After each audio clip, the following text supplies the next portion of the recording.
If you're so smart. Translate this. The lawyer mocked the candy seller and her. Dorothy Williams tightened her grip on the basket of sweets when she heard the loud laughter echoing through the courthouse hallway. She had been there for 3 hours, waiting to be called to testify in the lawsuit against the construction company that demolished her house without permission. The lawyer, Bradley Thompson, couldn't stop laughing as he flipped through the documents she had brought. Her handwritten notes, her scribbled calculations on napkins, her crumpled receipts. To him, it was hilarious. "Look how adorable," Bradley said to the intern beside him. "You really think you can win against $1 million construction company? With these childlike notes, how cute." Dorothy felt her face grow hot. She wore a red scarf on her head to hide the gray hair she couldn't afford to dye. Her clothes were simple, patched in places. The basket of homemade sweets she carried to sell was her only source of income since losing her home. "Counselor, Bradley," she tried to speak, but he cut her off with a wave of his hand. "Listen here, sweetheart. You're wasting your time. Do you know what a preliminary injunction for repossession based on Article 927 of the Civil Code means?" he asked, holding up a paper in Latin. Dorothy looked at the document. Her hands trembled slightly. "I don't know what that means," she admitted quietly. Bradley's laughter grew even louder. "Of course you don't, and you know why? Because that's too complicated for people like you. Let me explain it simply. You have no chance, zero, none, got it?" The intern seemed uncomfortable but said nothing. Other lawyers in the hallway began to pay attention to the conversation. "Do you know what adverse possession is?" Bradley continued, amused. "Or asset segregation? How about strict liability?" With each legal term, he let out another laugh. Dorothy felt tears forming in her eyes. "Counselor, I just want my house back," she said, trying to keep her voice steady. "Your house?" Bradley nearly choked on his laughter. "That wooden shack that didn't even have a deed? Please." Then he picked up a document in English about the case and waved it in front of her. "If you're so smart, translate this," Bradley said, holding out the paper. "Let's see if the counselor can understand even one word." Dorothy took the document with trembling hands. It was a technical report in English about the building's structure. She stared at the foreign words, feeling every eye on her. I don't know English," she murmured. Bradley's laughter echoed through the entire hallway. "Of course. You don't," he shouted. "You barely know proper English. How does someone as ignorant as you expect to take on a company with lawyers who graduated from Princeton?" Tears finally began to stream down Dorothy's face. She hugged the basket of sweets to her chest, trying to shield herself from the cruel words. "Counselor Bradley, stop it," the intern whispered. "Stop nothing," Bradley replied, still laughing. "She needs to know what she's up against. People like her should accept their place in life. Not everyone was born to be a counselor, right, Dorothy?" He said her name mockingly, as if it was something dirty. "Look, I'll give you some free advice," he continued. "Drop this ridiculous lawsuit, go home and keep selling your little sweets. That's the best you'll ever do in life anyway." Dorothy felt something break inside her chest. It wasn't just the public humiliation. It was a lifetime of people like Bradley making her feel small, stupid, worthless. "You don't know me," she said, her voice quiet but firm. "I don't know you?" Bradley laughed again. "I know 100 just like you. Simple folks, no education, who think they can fight the system. It's always the same story." Dorothy wiped her tears with her shirt sleeve. She took a deep breath and looked him straight in the eyes. "You're right. I don't know how to translate this paper," she said, handing back the document. "But there's one thing you don't know about me." "Oh, really?" Bradley was enjoying himself. "And what would that be, counselor?" The way he said "counselor" was so dripping with sarcasm that some lawyers watching the scene shook their heads in disapproval. Dorothy adjusted the scarf on her head, straightened her shoulders and said, "You'll find out." Dear listener, if you're enjoying the story, don't forget to like and especially subscribe to the channel. It helps us a lot as we're just starting. Out. Now continuing. Bradley was still laughing when Dorothy left the courthouse.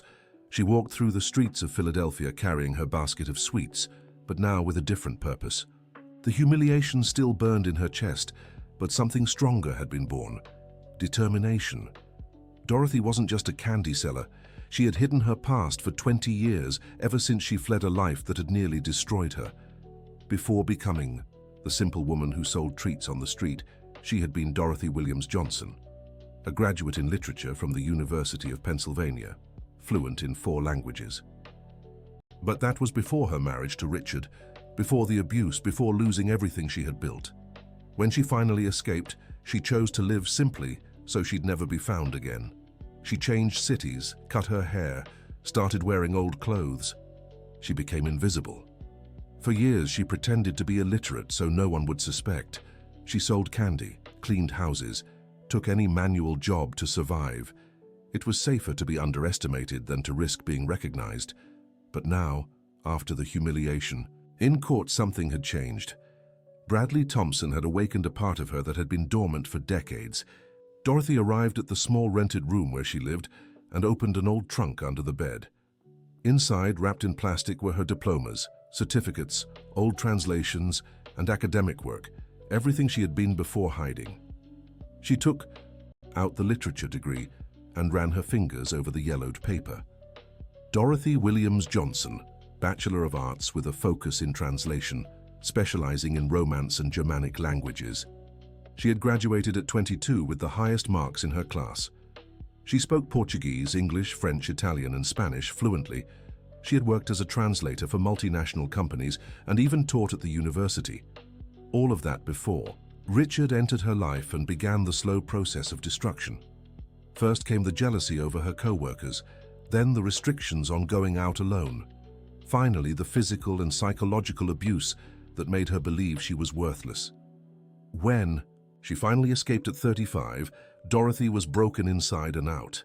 She chose to disappear completely, taking on the identity of a simple, uneducated woman.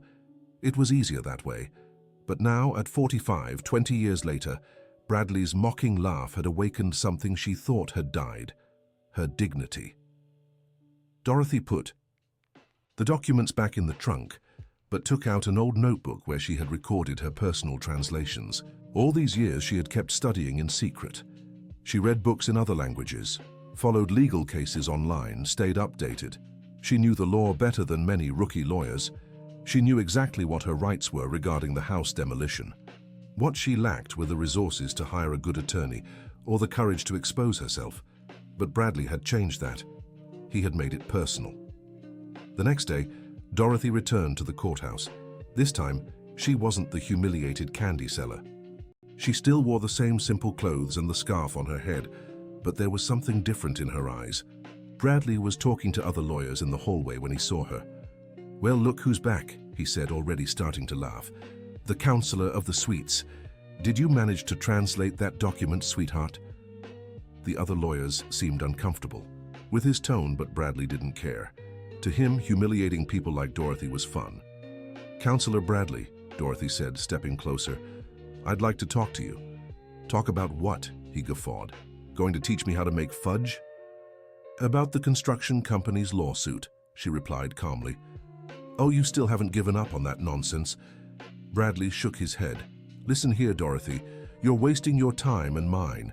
That construction company has lawyers who studied abroad, who speak 5 languages, who know international law. And you can't even read a document in English." Dorothy took a deep breath. This was it. "You're right about one thing," she said. "I really couldn't translate that document yesterday." Bradley grinned victoriously. "Knew it? So why?" "But it wasn't for lack of knowledge," Dorothy continued. "It was because I was too nervous. You know how it is when someone yells at you." Bradley's smile faltered slightly. "What are you talking about?" Dorothy opened her purse and pulled out a sheet of paper. It was the complete translation of the document he had shown her the day before. "This is a technical report on the structural stability of foundations in clay soil," she said, reading from the paper. "The document states that the construction, carried out by the company on the land where my house stood, has structural defects that could compromise the building's safety." The hallway fell silent. Bradley snatched the paper from her hands and skimmed it quickly. It was a perfect translation, complete with precise technical terminology. Where did you get this?" he stammered. "I translated it," Dorothy replied simply. That's impossible. You're an illiterate candy seller. I never said I was illiterate, Dorothy corrected. You assumed that. Bradley glanced at the other lawyers, who were now paying attention to the conversation. He was visibly shaken. Anyone can pay for a translation online, he said, trying to recover. That's true, Dorothy agreed. But anyone can also verify if the translation is correct. Would you like me to translate another document right now, in front of you? The challenge was bold. Bradley knew that if he accepted and she really could translate, he'd be in a very awkward position. But if he refused, he'd look cowardly. Fine, he said, pulling another document from his briefcase. Translate this one then. It was a contract in French. Bradley had studied French in college and understood the basics, enough to know if she was making it up. Dorothy took the document and began reading aloud, translating simultaneously. This contract establishes the terms and conditions for the provision of international legal consulting services, as stipulated in Article 12 of the French Commercial Code. She continued for 5 minutes, translating every word with precision. Bradley followed along with growing astonishment. The translation was flawless. By the time she finished, the hallway was crowded with lawyers who had stopped to watch. Some clapped discreetly. Bradley was pale. How do you know French? He asked weakly. The same way I know English, Italian, and Spanish, Dorothy replied. By studying. But you sell candy on the street. And does that stop me from studying? Dorothy's simple question echoed through the hallway. Several lawyers shook their heads, some visibly ashamed of their colleagues' behavior. Bradley was in shock.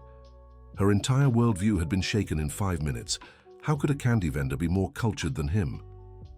Counselor Bradley, said Dorothy, putting the documents back in her bag.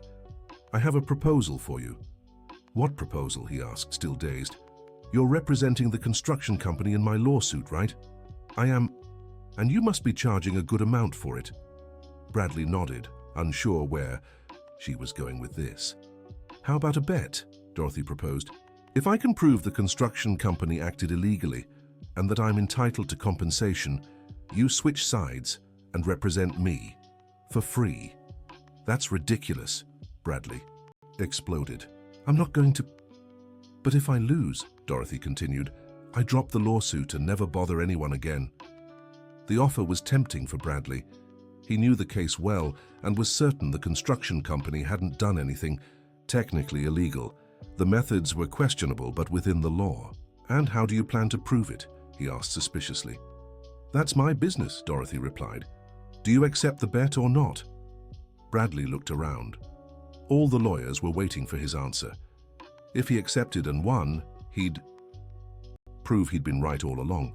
If he refused, it would look like he was afraid of a candy vendor. I accept, he finally said. But when you lose, I want you to publicly admit you're nothing but an ignorant candy vendor. Deal, Dorothy agreed, extending her hand. Bradley shook it with excessive force, trying to intimidate her, but Dorothy showed no discomfort. Oh, and Counselor Bradley, she said before leaving, that Latin document you showed yesterday, it had a translation error. Preliminary injunction for repossession isn't based on Article 927 of the Civil Code, it's Article 1228, just so you don't embarrass yourself with other clients. And she walked away, leaving Bradley speechless in the middle of the hallway. That night, Dorothy sat in her small room and began planning her strategy. She knew proving she understood the law wouldn't be enough. She needed to find concrete evidence of irregularities in the demolition of her house. The problem was, she didn't have the resources to hire experts or private investigators. She'd have to do everything herself, using only her knowledge and determination. She started by researching online for all lawsuits involving Thompson and Associates. Yes, it was Bradley's family's company. That explained a lot about his arrogance. She discovered the company had been fined several times for minor violations, but nothing serious enough to halt their operations. They always paid the fines and kept doing business, but there was a pattern. In every case, demolitions only happened on properties inhabited by low-income people. They never touched middle or upper-class properties, even when similar irregularities existed. Dorothy made a list of all the demolition victims from the last 5 years. 17 families, all poor, all without the means to fight in court. She decided to track them down. The first was Mrs. Margaret, a 68-year-old woman who had lost the home she'd lived in for 40 years. Dorothy found her staying at her daughter's place as a favor. "Oh dear, that case brought me so much pain," Mrs. Margaret said, serving weak coffee. "I lost everything, 40 years of my life in that house." "Do you remember how the process went?" Dorothy asked. "Process? What process?" Mrs. Margaret seemed confused. "They showed up with the machines on a Thursday morning and tore everything down.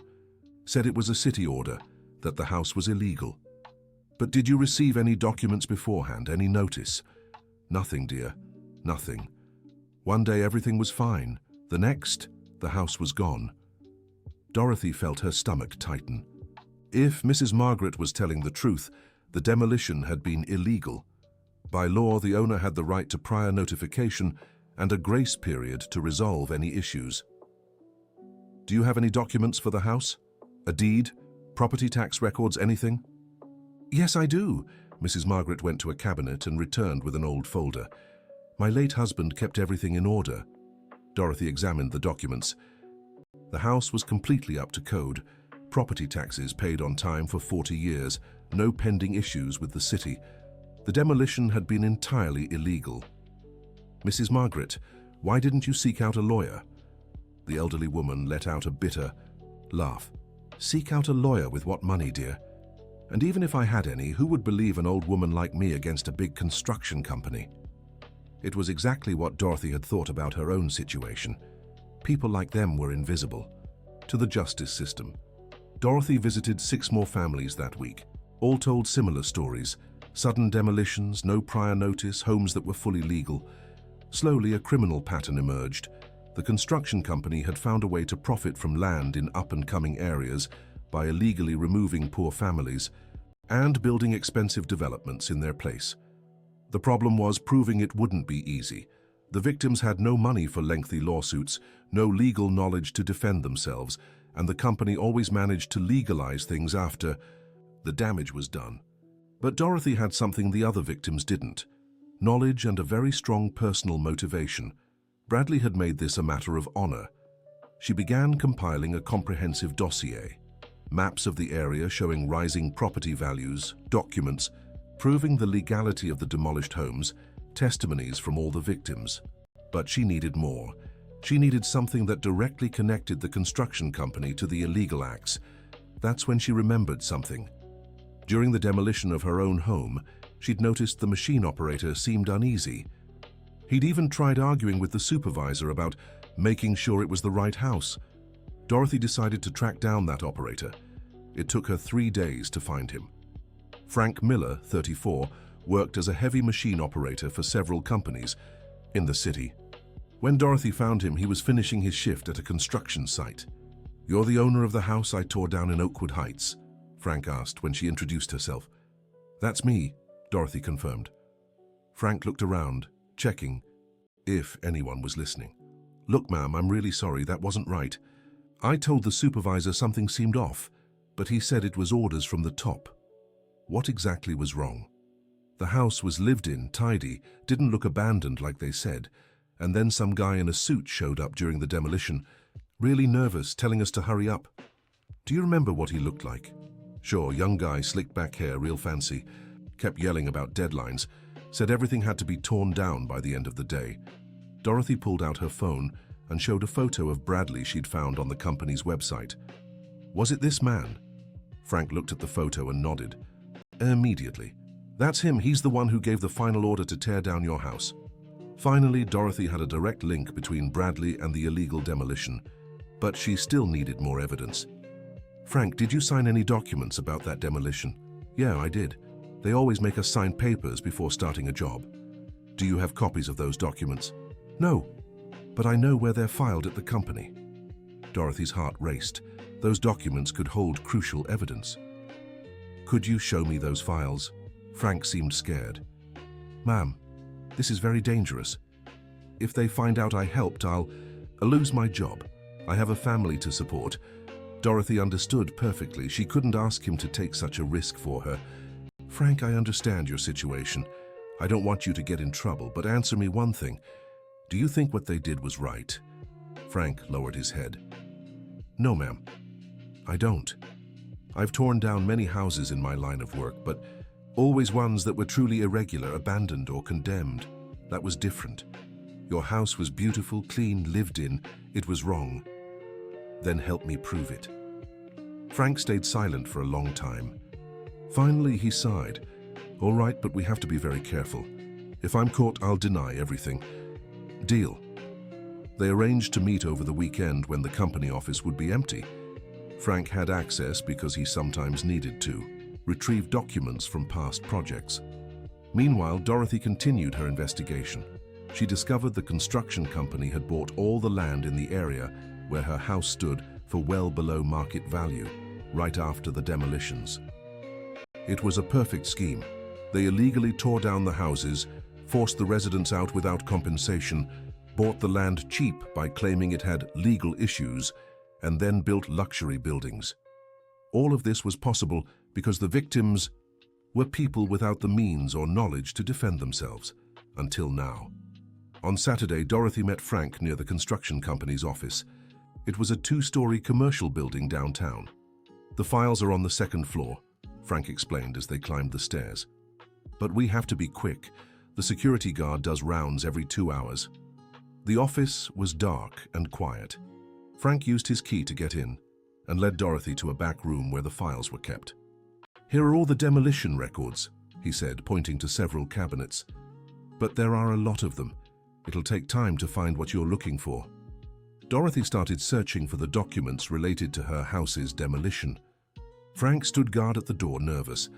After 20 minutes of searching, she found the folder with her name. Inside were documents that made her blood run cold.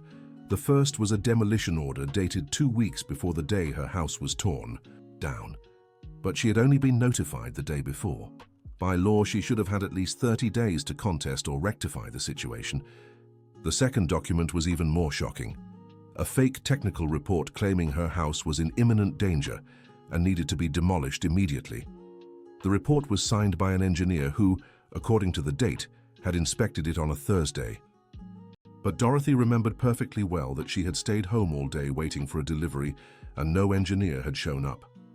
The third document shocked her the most, a land purchase contract signed a week before the demolition.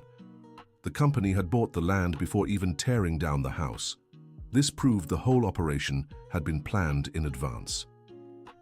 "Frank, you need to see this," she called. Frank came over and looked at the documents. "My God," he whispered. "They planned it all. They bought the land before even tearing down your house." "Exactly. And look here." Dorothy pointed to the signature on the demolition order. "The one who signed it was Bradley Thompson," Frank finished. "The same guy who showed up to rush the demolition." Dorothy took photos of all the documents with her phone. Now she had concrete evidence that the demolition had been a premeditated criminal scheme, with Bradley directly involved. But as she was putting the documents back in the folder, Frank grabbed her by the arm. "Someone's coming," he whispered. They heard footsteps in the hallway and voices approaching. Dorothy quickly closed the cabinet, and the two hid behind a large table. "I'm sure I heard noise up here," said a voice Dorothy recognized immediately. It was Bradley. "Must have been the wind," replied another voice. "You've been paranoid ever since that incident with the candy seller." Dorothy and Frank exchanged glances. Bradley was there, probably checking if someone had tampered with the files. "I'm not paranoid," Bradley shot back. "That woman knows more than she should. I need to find out where she got that information." The voices grew closer to the room where they were hiding. Dorothy held her breath. "Do you think she might have found out about the scheme?" asked the second voice.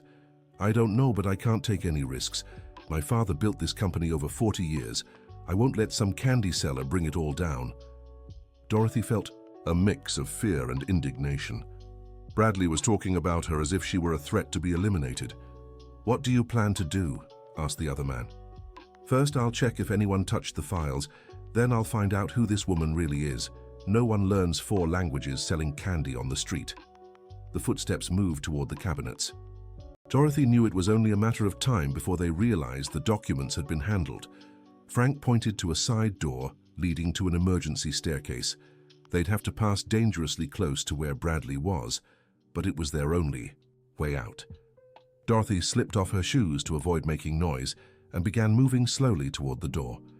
Frank followed just as quiet.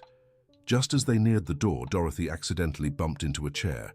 The sound was faint, but enough to alert Bradley. "Someone's here!" he shouted. Dorothy and Frank bolted for the emergency stairs. Behind them, they heard Bradley yelling for the other man to call security. They took the steps 2 at a time, reached the ground floor, and rushed out through the building's side exit. They didn't stop running until they were 3 blocks away. "Do you think they saw us?" Frank panted. "I don't know," Dorothy replied, "but we got what we needed." Frank looked regretful. "Mrs. Dorothy, I can't help anymore. If they find out it was me, I'll lose my job, maybe worse. These guys have a lot of power in the city." Dorothy understood perfectly. She couldn't ask Frank to risk more than he already had. "Frank, you've helped me more than you realize, thank you." "Good luck, Mom. I hope you can bring these guys down." They parted ways, and Dorothy walked home with her heart pounding. Now she had enough evidence to confront Bradley, but she also knew he'd realized someone was investigating. The war had officially begun. Dear listener, if you're enjoying the story, don't forget to like and especially subscribe to the channel. It helps us newcomers a lot. Now continuing. The following Monday, Dorothy arrived at the courthouse determined to confront Bradley with the evidence she'd gathered. But when she got there, she found him waiting for her. "Well, look who showed up," Bradley said with a cold smile. "Our dear little candy doctor." There was something different in his tone. The mockery had given way to something more serious, hostility. "Counselor Bradley, I need to speak with you about..." "About what?" he interrupted. "About your little visit to my office over the weekend." Dorothy's blood ran cold. He knew. "I don't know what you're talking about." "You don't?" Bradley laughed humorlessly. "What a coincidence. Someone broke into my office Saturday night and went through exactly the demolition files. And today you show up here wanting to talk to me about the lawsuit. Very strange, don't you think?" Dorothy tried to stay calm, but she could feel her hands trembling. "Counselor, I came here to settle our bet. I have proof that the demolition of my house was illegal." "Proof?" Bradley stepped closer to her. "What kind of proof could a candy seller possibly have?" Dorothy pulled out her phone and showed the photos she had taken of the documents. "Proof that you bought my land before tearing down my house, that you falsified technical reports, that you ignored the legal deadlines for notification." Bradley looked at the photos with growing discomfort. He hadn't expected her to get her hands on this information. "Where did you get this?" he asked, trying to keep his voice steady. "That doesn't matter. What matters is that I can now prove this was all a premeditated criminal scheme." Bradley fell silent for a moment, assessing the situation. Then his face twisted into a dangerous expression. "You know what I think?" he said slowly. "I think you're not who you say you are. Candy sellers don't get evidence like this. Candy sellers don't speak 4 languages. Candy sellers don't know legal terminology." Dorothy felt a chill down her spine. Bradley was getting dangerously close to the truth. "Who are you really?" he continued. "And why are you playing the victim when you clearly know way more than you let on?" "I'm exactly who I said I am," Dorothy replied, but her voice wasn't as convincing as she wanted. "No, you're not," Bradley smirked. "But don't worry, I'll find out who you are, and when I do, I'll use it against you."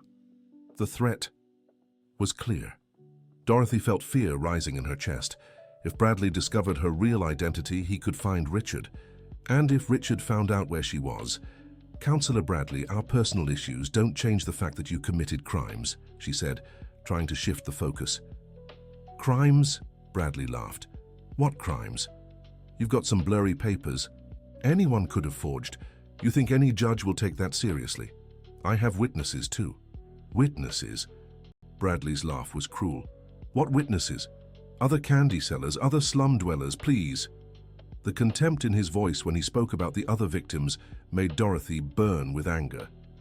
"I have the machine operator who tore down my house. He can confirm you were there, giving orders to speed up the demolition." Bradley's smirk faltered for a second. "Frank Miller?" he asked, proving he knew exactly who she meant. "You know Frank?" "Of course I know him. He's worked for our company for 3 years. Good operator. Needs the job to support his family. Would be a shame if he lost it for helping the wrong people." The threat was explicit. Bradley wasn't just intimidating Dorothy, he was threatening Frank too. "You can't fire an employee for telling the truth."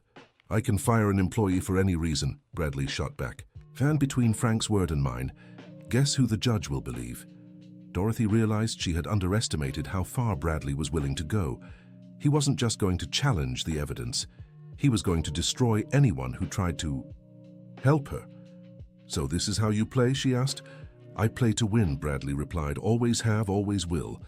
People like you exist to serve people like me. The sooner you accept that, the better for everyone." The mask had completely fallen. Bradley wasn't just arrogant, he was genuinely cruel. "You know what I'm going to do?" he continued. "I'm going to dig into every detail of your life. I'll find out where you came from, who you lived with, what identity you're using now. And when I uncover your secrets, I'll use every single one to destroy you." Dorothy felt panic rising. If he found out about Richard, about the past, she had spent 20 years trying to forget. "And do you know why?" Bradley stepped even closer. "Because you humiliated me in public. No one does that to me and gets away with it. No one. I only showed that you were wrong about me." "You made me look like a fool in front of my colleagues," Bradley exploded. "You made me seem like an idiot. And now you want to blackmail me with these fake documents?" "The documents aren't fake." "Prove it," he challenged. "Prove it in court. But by the time I'm done digging into your life, you'll wish you'd never left your kitchen selling little sweets." Bradley walked away, leaving Dorothy alone in the hallway. She was trembling, not from fear of a legal confrontation, but from what he might uncover about her past. For 20 years, Dorothy had built a new identity based on invisibility. Being underestimated, ignored, was the price she paid for safety. But now, by revealing her intellect, she had put everything at risk. If Bradley discovered she had once been married to Richard Wilson, a violent man who was still looking for her, her entire new life would crumble. And this time, there might be no escape. Dorothy left the courthouse in shock. She had won the first battle by proving she wasn't ignorant, but she had lost something far more important, her protection. Now it was only a matter of time before Bradley uncovered the truth. And when he did, she wouldn't just be facing an arrogant lawyer. She'd be confronting the ghost of a past that had nearly destroyed her. On her way home, Dorothy tried to think of solutions. She could run again, assume a new identity in another city. She'd done it before, but this time was different. This time she didn't want to run. Bradley had awakened something in her that had been dormant for years, the will to fight. For years she had hidden, made herself small, accepted being treated as inferior. But now, after proving to herself she was still capable, the idea of going back into hiding felt unbearable. She reached the room she rented and sat on the bed, trying to steady her nerves. She needed a plan. Bradley would investigate her life, but maybe she could get ahead of him. She opened the old laptop she'd bought used years ago and began researching. The Thompson family. If there was going to be a war, she needed to know her enemy. Thompson & Associates had been founded by Walter Thompson, Bradley's father, 40 years ago. It started as a small family business and grew into one of the city's largest. But its growth hadn't been smooth. Dorothy found records of multiple investigations over the years, all dismissed without results. Labor lawsuits, corruption, allegations, suspicions of overbilling on public projects. The Thompson family had powerful friends in the city. Judges, prosecutors, council members. Taking them on wouldn't be easy. But Dorothy also discovered something interesting. Walter Thompson, the family patriarch, was known for his obsession with the company's reputation. There were old articles about how he always insisted on upholding the family tradition and the honor of the Thompson name. If she could publicly prove Bradley was involved in illegal schemes, it might create pressure within the family itself. It was a risky strategy, but maybe her only chance. Dorothy spent the whole night researching and planning. By sunrise, she had made a decision. She wouldn't just defend herself against Bradley's investigation, she would go on the attack. If he wanted to find out who she really was, she would show him. But at the same time, she would expose who he really was. The woman who once sold sweets had changed for good. In her place, the intelligent and determined woman who had been buried 20 years ago was resurfacing. Bradley Thompson had no idea who he was dealing with. The next day, Dorothy did something she hadn't done in 2 decades. She dressed like a professional. She removed the scarf from her head, letting her graying hair fall loose. She swapped her simple dress for a blouse she had kept tucked away in the back of her closet. When she looked in the mirror for a moment, she saw the woman she had once been, Dorothy Williams Johnson, translator, university professor, a cultured and respected woman. But she also saw the marks left by years of suffering. The premature wrinkles, the hair whitened by stress, the eyes that carried too much pain for her age. Even so, for the first time in 20 years, she felt like herself again. Dorothy took the bus downtown, but this time she didn't go to the courthouse. Instead, she went to the offices of the local newspaper, the Philadelphia Chronicle. She had researched the journalists who covered corruption allegations and found the name of Michael Roberts, an investigative reporter known for not being afraid to take on powerful people. At the newspaper's reception desk, she asked to speak with Michael. The receptionist eyed her skeptically. "Counselor Roberts is very busy. Do you have an appointment?" "No, but I have information about an illegal demolition scheme in the city involving Thompson and Associates."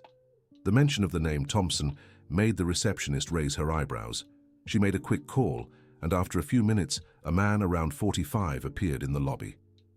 "You're the one with information about the Thompsons?" he asked. "Yes, my name is Dorothy Williams." Michael studied her with curiosity. She didn't look like the kind of source who usually sought him out. "Let's talk in my office," he said. Michael's office was small and cluttered, with stacks of newspapers and documents everywhere. He offered Dorothy a chair and sat behind his desk. "So, tell me about these illegal demolitions." Dorothy took a deep breath and began her story. She spoke about the demolition of her home, the other victims she had met, and the documents she had uncovered at the construction company's office. Michael listened intently, taking notes in a notebook. "Do you have this evidence?" he asked. When she finished, Dorothy showed him photos of the documents on her phone. Michael examined each one carefully. "This is explosive," he finally said. "If this is true, we're looking at a systematic scheme of land seizure through illegal demolitions." "It is true, and I can prove it."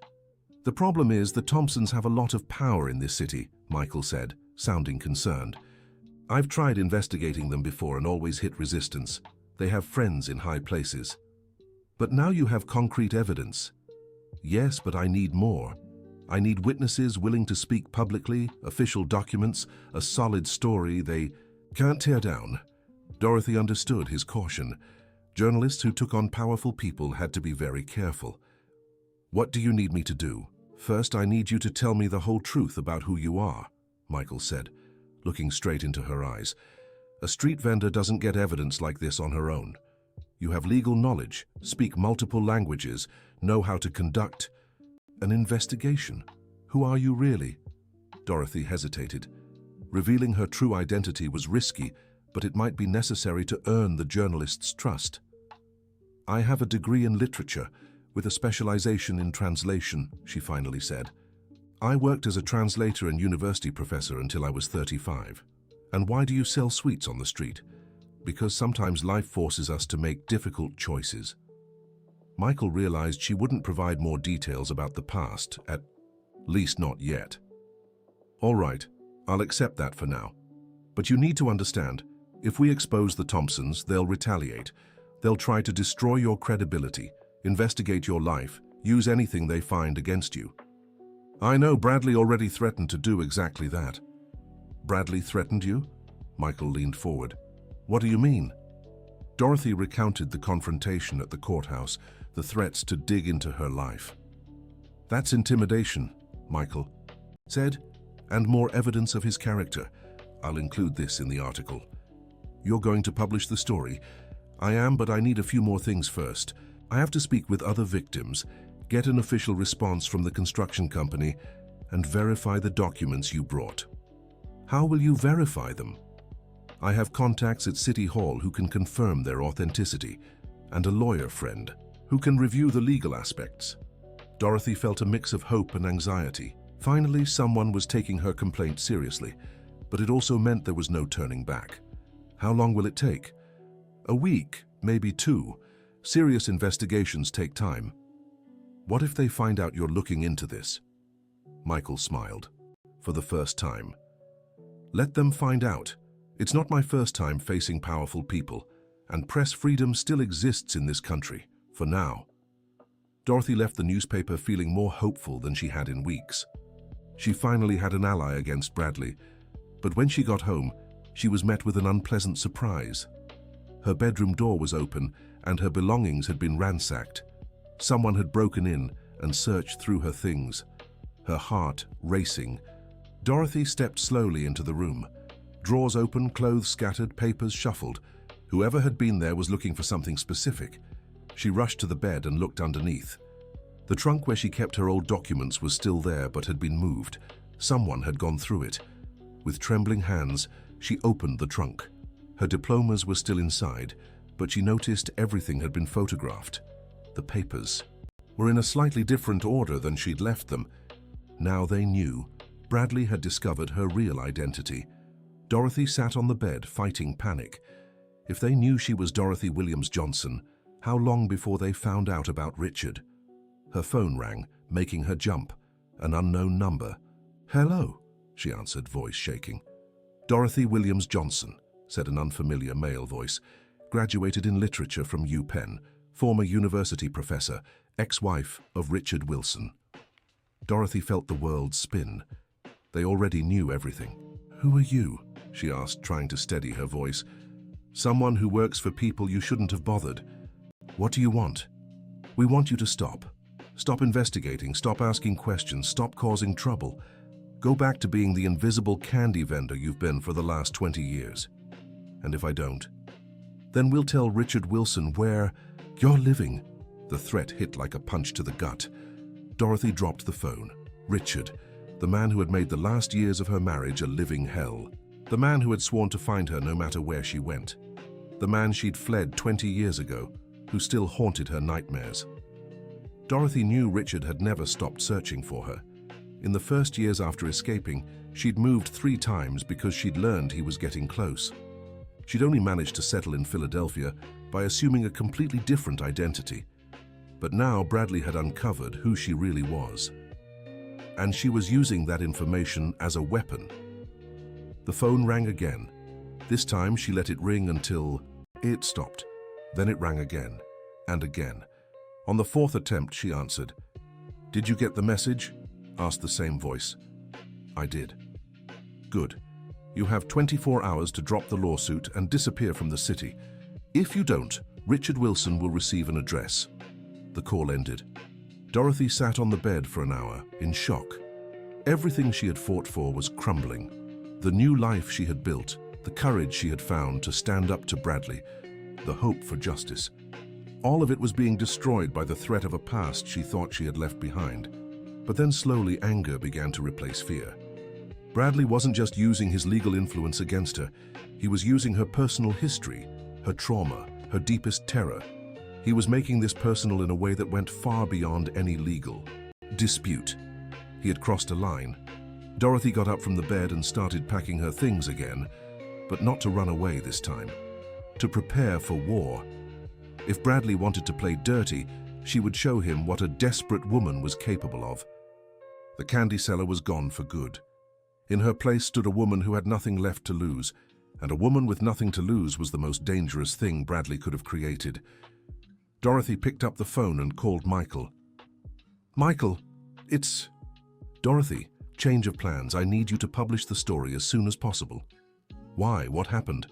"They found out who I am, and they're using it to blackmail me." "What do you mean?" "I can't explain now, but you need to understand it's not just about illegal demolitions anymore. Now it's about blackmail, intimidation, and abuse of power." "Dorothy, are you..." "It's okay, where are you?" "I'm fine, but I won't be if they manage to silence me. All right, I'll speed up the investigation, but promise me you'll be careful." "I promise." Dorothy hung up and made another call. To Frank, the machine operator. "Frank, it's Dorothy. I need to warn you, they found out you helped me." "What do you mean?" Frank's voice was worried. "Bradley knows you showed me the documents. He's going to pressure you." "Oh God, I'll lose my job." "Maybe, but Frank, I need you. The journalist investigating the case wants to talk to you." "I don't know, Mrs. Williams. I have a family. I need this job." "I understand, but think about it. If we don't stop these guys now, how many more families will lose their homes? How many more people like you will be threatened?" Frank was silent for a moment. "All right," he said finally. "I'll talk to the journalist, but if I lose my job, will you help me find another one?" "I promise I'll try." After the calls, Dorothy sat down and began to write. A full account of everything that had happened, from the demolition of her house to the latest threats. If anything happened to her, at least there would be a record of the truth. But as she wrote, an idea began to form in her mind. Bradley was using her past against her, but maybe she could use his past against him too. If the Thompson family was as obsessed with reputation as she had read, maybe there was a way to pressure Bradley through his own family. Dorothy opened her laptop and started researching more deeply about Walter Thompson, Bradley's father. She found old articles, interviews, public speeches. In all of them, Walter talked about honor, family tradition, social responsibility. There was even a phrase he repeated in several interviews. The name Thompson has always stood for integrity and respect for the community. If Walter truly believed that, he might be shocked to discover what his son was doing. It was a risky gamble, but Dorothy was willing to try anything. She looked up the address of the Thompson family home. It was a mansion in the city's most upscale neighborhood, surrounded by high walls and iron gates. The next day, Dorothy did something completely unexpected. She went to Walter Thompson's house. When she rang the gate buzzer, an intercom activated. "Yes," said a woman's voice. "I'd like to speak with Mr. Walter Thompson. It's about his company. He doesn't receive unannounced visitors. If you want to schedule a business meeting, call the office." "It's not business. It's about crimes being committed in his company's name." There was a long pause. Then the voice returned. "Wait a moment." 5 minutes later, the gate opened and a man in a suit appeared. "You may follow me." Dorothy was led through an immaculate garden to a grand colonial-style house. Everything there exuded tradition and old money. Walter Thompson received her in an elegant library. He was a man around 70, with neatly trimmed white hair and an upright posture, clearly someone who cared about appearances. "Please have a seat," he said, gesturing to a leather armchair. "My secretary mentioned you have information about crimes involving my company." "I do. My name is Dorothy Williams, and I've come to talk about your son, Bradley." Walter's face stiffened. "Slightly. What has my son done?" Dorothy told the whole story. The illegal demolitions, the forged documents, the threats, the blackmail. Walter listened in silence, but she could see him growing tenser by the minute. "Do you have proof of this?" he asked when she finished. Dorothy showed him the photos of the documents on her phone. Walter examined each one carefully, using reading glasses. "My God," he murmured. "This is Bradley's signature. You recognize it?" "Of course I do. He's my son." Walter removed his glasses and rubbed his temples. "If this is true, it's a catastrophe for our family." "It is true, and there's more." Dorothy told him about the threats, how Bradley had dug into her personal life and was using private information to blackmail her. "This is unacceptable," Walter said, rising from his chair. "Absolutely unacceptable." "Are you going to do something about it?" Walter walked to the window and stared at the garden for a long time. "My family built this company over 4 decades, he said finally. "My father started with a small construction firm on the outskirts. I turned it into a respected business. I've always made sure our reputation stayed clean. And now? Now I find out my son is using the family name to commit crimes." Walter returned to the armchair and looked directly at Dorothy. "Do you know why he's doing this? I believe it's greed and arrogance. He thinks he can do anything because he has power." "Power I gave him." Walter looked weary. "Bradley was always ambitious, but I thought it was just determination to grow the company." "You had no idea about any of this?" "None. I stepped back from daily operations 5 years ago. I trusted Bradley completely to run the business. Walter fell silent for a few minutes, clearly wrestling with an internal decision. You said there's a journalist investigating this? Yes, Michael Roberts, from the Philadelphia Chronicle. I know Michael, he's a good journalist, serious. If he's going to publish this story, I need to act first. What do you plan to do? First, I'll confront my son. Second, I'll remove him from the company. Third, I will fully cooperate with any investigation. Dorothy didn't expect such a drastic reaction. Are you sure, sir? He's your son. Exactly because of that, Walter replied firmly. I can't let him destroy everything our family has built. And more importantly, I can't let him keep harming innocent people. What about the threats he made against me? That stops immediately. I'll personally make sure of it. Dorothy felt an enormous relief. For the first time in weeks, it seemed things might turn out positively. Mr. Walter, thank you so much for listening to me. No, thank you. You've opened my eyes to something terrible happening right under my nose. Walter walked her to the gate. Dorothy, may I ask you a personal question? Of course. Why would an intelligent, educated woman like you be selling sweets on the street? The question was kind but direct. Sometimes life forces us to make choices others don't understand, she answered. I see. Well, if I can help in any way to resolve your housing situation, I'm at your disposal. Dorothy left the Thompson family home feeling more hopeful than she had in a long time. Walter seemed genuinely shocked by his son's actions and determined to set things right. But she underestimated Bradley's reaction when he found out she had gone to his father. 3 hours later, as Dorothy was walking home, her phone rang. It was Bradley, and he was furious. You've made a huge mistake, he said, skipping any greeting. What are you talking about? You know exactly what I mean. I've been called to an emergency meeting with my father. He wants to know about the illegal demolitions. Maybe it's time to tell him the truth. The truth? Bradley laughed, but without humor. The truth is you're a fugitive ex-con trying to blackmail my family. I've never been to prison. Not yet, but I'm sure Richard Wilson would be very interested to know where you are. The threat was back, more explicit this time.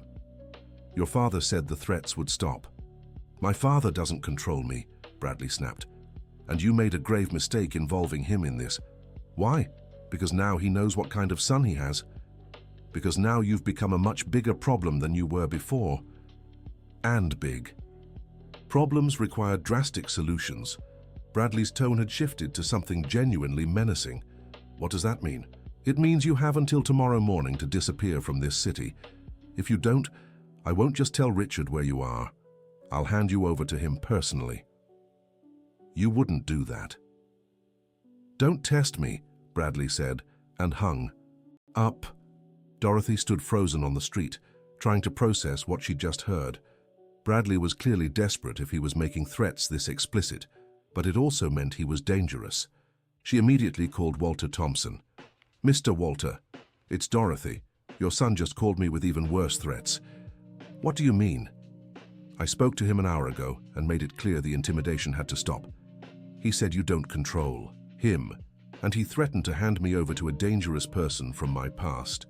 This is unacceptable. Walter sounded genuinely outraged. I'll handle this right now. Mr. Walter, with all due respect, I think your son is out of control. I'm not sure you can stop him. Oh, I'll stop him. I'm going to the office now and firing him in front of all the employees. Without access to the company's resources, he won't be able to keep making these threats. What if that only makes him more desperate? Then I'll take more drastic measures. I have contacts in the police who can protect you. Dorothy felt grateful but also deeply worried.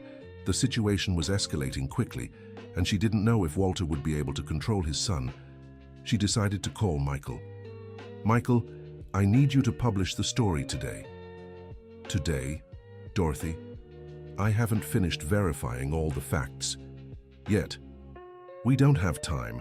Bradley is getting desperate and making worse threats by the day. If the story goes public, he won't be able to do anything to me without drawing attention. All right, I'll publish a preliminary version tonight, in the online edition. But are you sure you want to expose yourself like this? I am. It's better than letting him destroy me in silence. When Dorothy arrived at the room she was renting, she found her landlady waiting for her at the door. "Dorothy, a man came by looking for you," said Mrs. Jones, a woman in her 60s who had always been kind to her. Dorothy's heart raced. What kind of man? A well-dressed man in a suit, said he was a lawyer, asked a lot of questions about you, how long you've lived here, if you have visitors, things like that. What did you tell him? Nothing. I didn't like his attitude, very arrogant, but he left this. Mrs. Jones handed Dorothy an envelope. Inside was an old photo from 20 years ago, showing Dorothy next to Richard on their wedding day. On Omai. The back of the photo, a handwritten message. Richard will be very happy to see this photo, and to know the address written on the back. Dorothy turned the photo over. On the back was the full address of where she lived. Her hands trembled as she held it. Bradley wasn't just making threats anymore. He had found old photos and was actually prepared to contact Richard. "Mrs. Jones, I'll have to move out," Dorothy said, trying to keep her voice steady. "Because of that man?" The landlady looked worried. "Was he threatening you?" "Not exactly, but I need to leave today." "Dorothy, if you're in danger, we can call the police."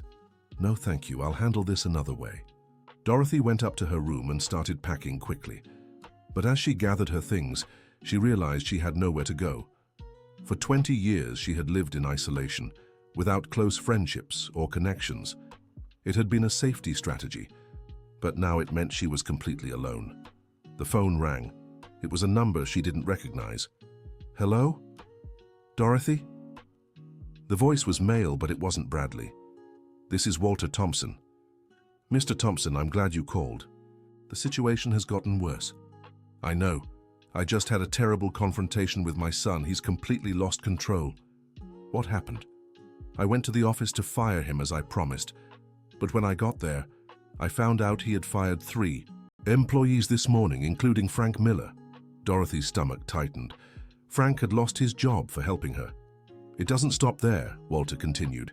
"When I confronted Bradley about the illegal demolitions, he told me I was old and outdated, and that he would do whatever it took to protect the business. And then? Then I fired him in front of the whole office. I made it clear he no longer has any authority to represent the company or use our resources." "How did he react?" "Very badly.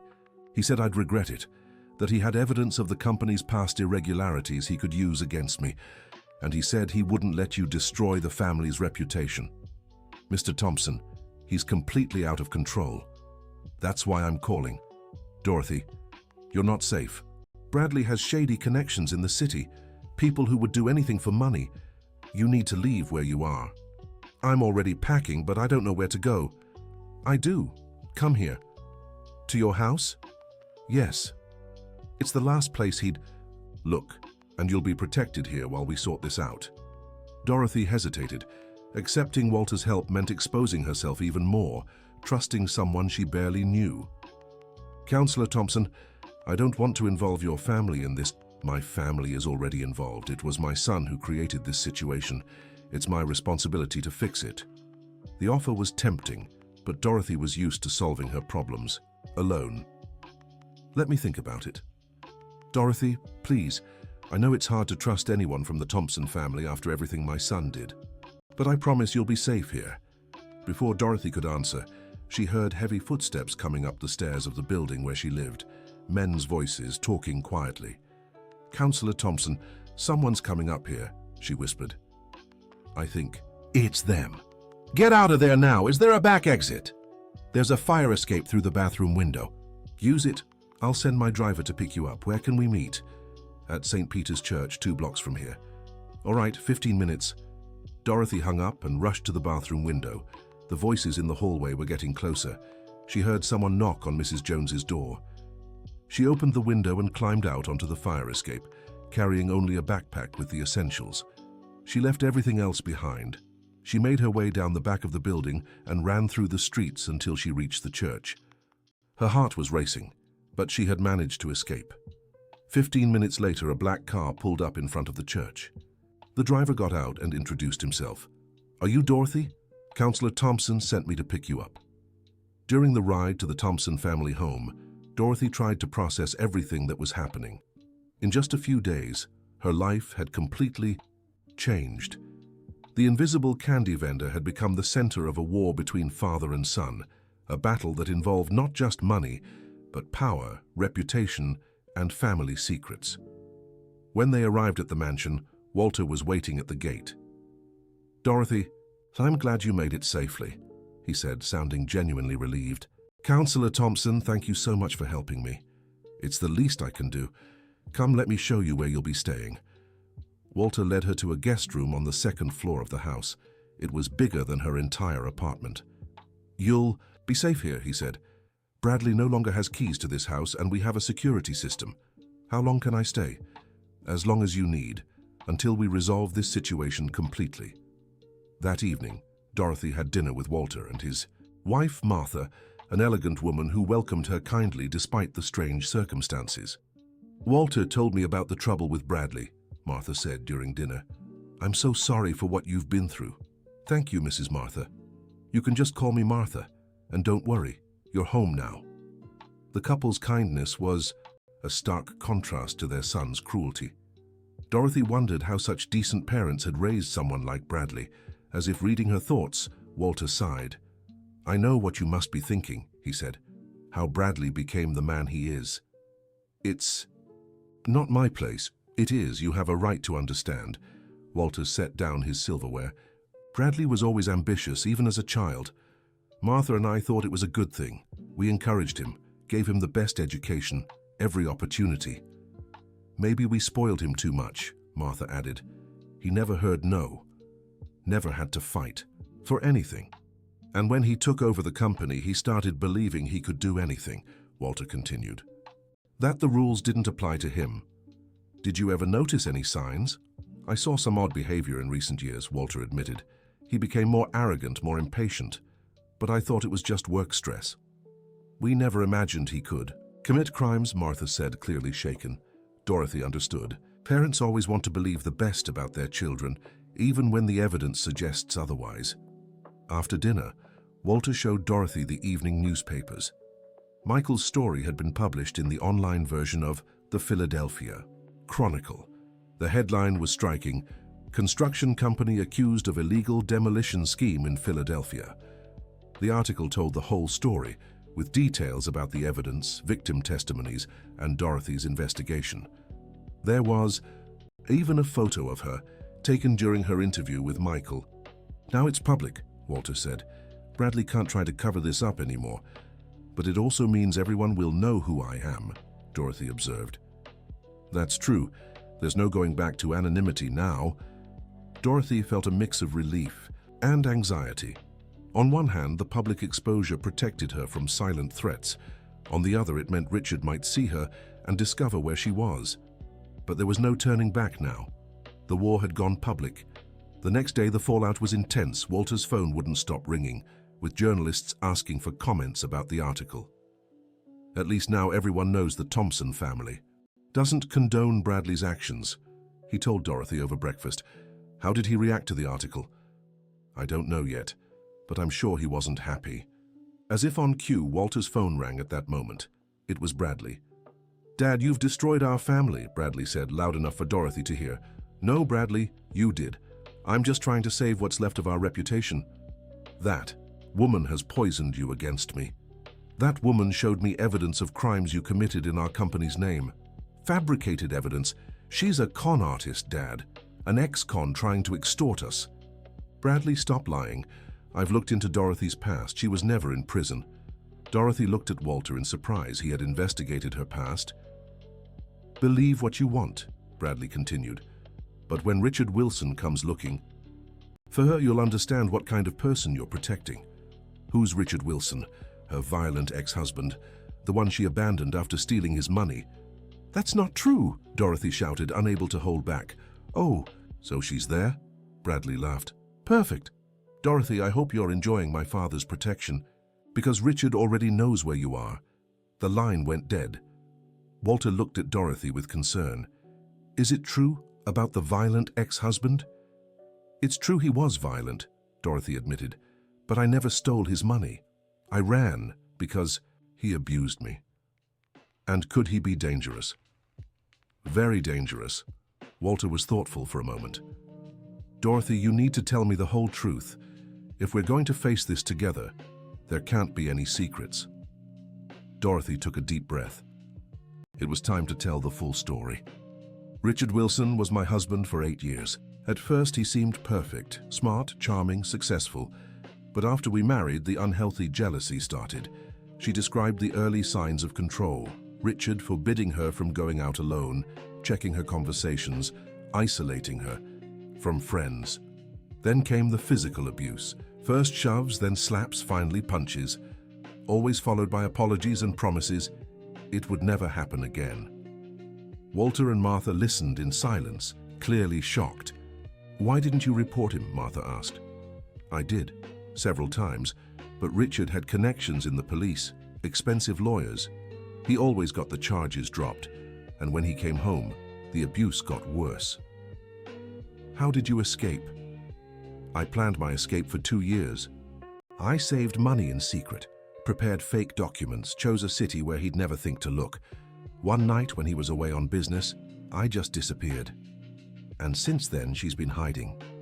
Since then, I changed my name, my appearance, my life. I became a completely different person. But why choose to live as a candy seller? With your education, you could have a much better life. Because being invisible was more important than being happy, Dorothy explained.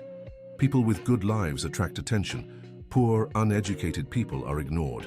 It was my protection. Walter understood the logic, but seemed sad. What a waste. A smart woman like you forced to hide for 20 years. It was worth it until now. And now Bradley is threatening to turn you over to this man. If Richard finds out where I am, he'll try to take me back. And this time, I might not escape. Martha stood up and took Dorothy's hand. We won't let that happen, she said, firmly. You're not alone anymore. The statement moved Dorothy deeply. For 20 years, she hadn't received genuine support from anyone. Thank you so much, but you don't understand how dangerous Richard is. Then explain it to us, said Walter, so we can prepare. Dorothy described Richard, a 50-year-old man, a successful businessman with connections across the metropolitan area. Intelligent, manipulative, capable of being charming when it suited him. He never stopped looking for me. In the early years, he hired private investigators. He came very close a few times. That's why I moved cities so often. And if he shows up here, he'll try to convince me to come back. He'll promise he's changed, that he loves me, that he'll never hurt me again, and if I refuse, what? He'll use force. The conversation was interrupted by the doorbell. Everyone exchanged tense glances. The butler went to answer and returned a few minutes later. Mr. Walter, there are 2 men at the gate asking about Mrs. Dorothy, he said. They claim to be private investigators. Dorothy's blood ran cold. Richard, send them away, Walter told the butler. Tell them we don't know any Dorothy. I tried, sir. But they insist they know she's here. They showed a photo. Dorothy rushed to the window facing the gate. 2 men in suits stood beside a black car. Even from a distance, she recognized one of them. It's Richard, she said, her legs weakening. Are you sure? Absolutely, that tall man with the graying hair, it's him. Walter watched the men through the window. Don't worry. The gates are reinforced. The security system is modern. They can't get in. You don't know Richard. He'll find a way. As if confirming her fears, the intercom buzzed. Walter answered. Mr. Walter Thompson? The voice was polite but firm. My name is Richard Wilson. I've come for my wife. Your wife isn't here, Walter replied. Mr. Walter, I know you're trying to protect her, but Dorothy is my wife. We have personal matters to settle. She's no longer your wife. You divorced 20 years ago. I never signed any divorce papers, Richard countered. Legally, we're still married. Dorothy's stomach twisted. It was true, she had run away but never formalized the divorce because it would have revealed her location. Either way, she doesn't want to speak to you, Walter said. Let her speak for herself. Richard's voice hardened. Dorothy, I know you're listening. Come talk to me, just 5 minutes. Dorothy moved toward the intercom, but Walter stopped her. She doesn't want to talk to you, Walter repeated. Mr. Walter, You seem like a decent man. Don't be fooled. Bye, Dorothy. She ran away after stealing a considerable amount of money from me. I just want to resolve this civilly." "That's not true," Dorothy whispered. "I can prove what I'm saying," Richard continued. "I have documents, bank statements, police reports." Walter looked at Dorothy questioningly. She shook her head vigorously. "Documents can be forged," Walter said through the intercom. "Then, let's settle this in court," Richard retorted. "But I'd rather handle it here as a family. Dorothy, you know I've always loved you. Come back home with me, let's forget the past and live happily like before." Richard's voice had softened, almost tender. It was exactly how he spoke after every outburst. Loving, remorseful, convincing. "Don't believe him," Dorothy pleaded, with Walter. "He's lying." "Dorothy, my love, I know you're scared," Richard continued, "but you know I've changed. I sought help, went to therapy. I'm not the same man I was 20 years ago." It was the exact speech Dorothy had expected. Richard had always been a skilled manipulator. "Richard, leave," Walter said through the intercom. "Dorothy is an adult and can choose where she wants to live." "Mr. Walter, with all due respect, you don't know the whole story. Dorothy has psychological issues. She has episodes, makes up stories, plays the victim. She needs treatment." "That's a lie," Dorothy shouted, unable to hold back. "Dorothy?" Richard's voice perked up. "My love, is that really you? Oh, how I've missed you all these years." Hearing his voice again was like a punch to the gut. 20 years of terrible memories came flooding back at once. "Dorothy, come down so we can talk," Richard urged. "Just 5 minutes. If afterward you still want to stay, I'll respect your decision." It was an obvious lie. Richard never respected decisions that weren't his own. "I'm not coming down," Dorothy said, stepping closer to the intercom. "Why, love? Are you still mad at me? I know I made mistakes in the past, but I've changed. I swear I've changed." "You haven't. Men like you never change. How can you say that without even talking to me?" Richard's voice began to show irritation. "Dorothy, stop being dramatic. Come down here now." There was the real Richard. When charm didn't work, the authoritarian command came next. "No," Dorothy replied firmly. "Dorothy, don't test me." Richard's voice turned dangerous. "So you know how I get when I'm crossed." "I can see you've really changed," Walter said sarcastically. "Mr. Walter, this is between me and my wife. Stay out of it. She's in my home, under my protection. That gives me every right to step." "Does your protection?" Richard laughed. "You think some iron gates will stop me from getting to my wife?" The threat was clear. Walter turned off the intercom. "I'm calling the police," he said. "Richard has connections in the police," Dorothy warned. "And technically he's right. We're still married. I don't know if the police will protect." "Emmy, then what do we do?" Before Dorothy could answer, a loud noise came from the garden. Richard had climbed the side wall of the property. "How did he get in?" Walter asked, rushing to the window. "He always finds a way," Dorothy said, trembling. Through the garden they saw Richard walking confidently toward the house, as if he owned the place. The other man stayed outside, keeping watch. "I'll call private security," Walter said, grabbing the phone. But before he could dial, the front doorbell rang. "Mr. Walter, open the door!" Richard shouted from outside. "Let's handle this like civilized people." "Dorothy, go upstairs and lock yourself in," Walter whispered. "I won't let him in." Dorothy rushed up the stairs but froze halfway when she heard Richard yelling, "Dorothy, I know you're in there. You can't run from me forever." His voice brought back all the fear, all the helplessness she had felt during their marriage. "Come talk to me, Dorothy," Richard continued, "or I'll stay here until you show yourself." Martha came up and found Dorothy standing on the stairs, shaking. "Come on, dear. Let's go to the bedroom. He won't give up," said Dorothy. "Richard never gives up. Walter won't let him in. Richard always gets what he wants. Always." From downstairs, they heard Walter talking to Richard through the closed door. "Richard, you're trespassing on my property. I'm calling the police." "Go ahead," Richard replied calmly. "But when they get here, I'll show them the documents proving Dorothy is my wife and that she ran away after robbing me. Let's see who they'll protect. Forged documents don't prove anything." "Who said they're forged?" Richard laughed. Mr. Walter, you're being fooled by a very clever woman. Dorothy has always been good at playing the victim. I know the real story. You know her version, how about hearing mine? Martha and Dorothy quietly crept halfway down the stairs to listen better. Dorothy and I were happy, Richard began. We had a good life, a beautiful home, money. But she was always emotionally unstable. She had fits of rage, episodes, of paranoia. That's a lie, Dorothy whispered.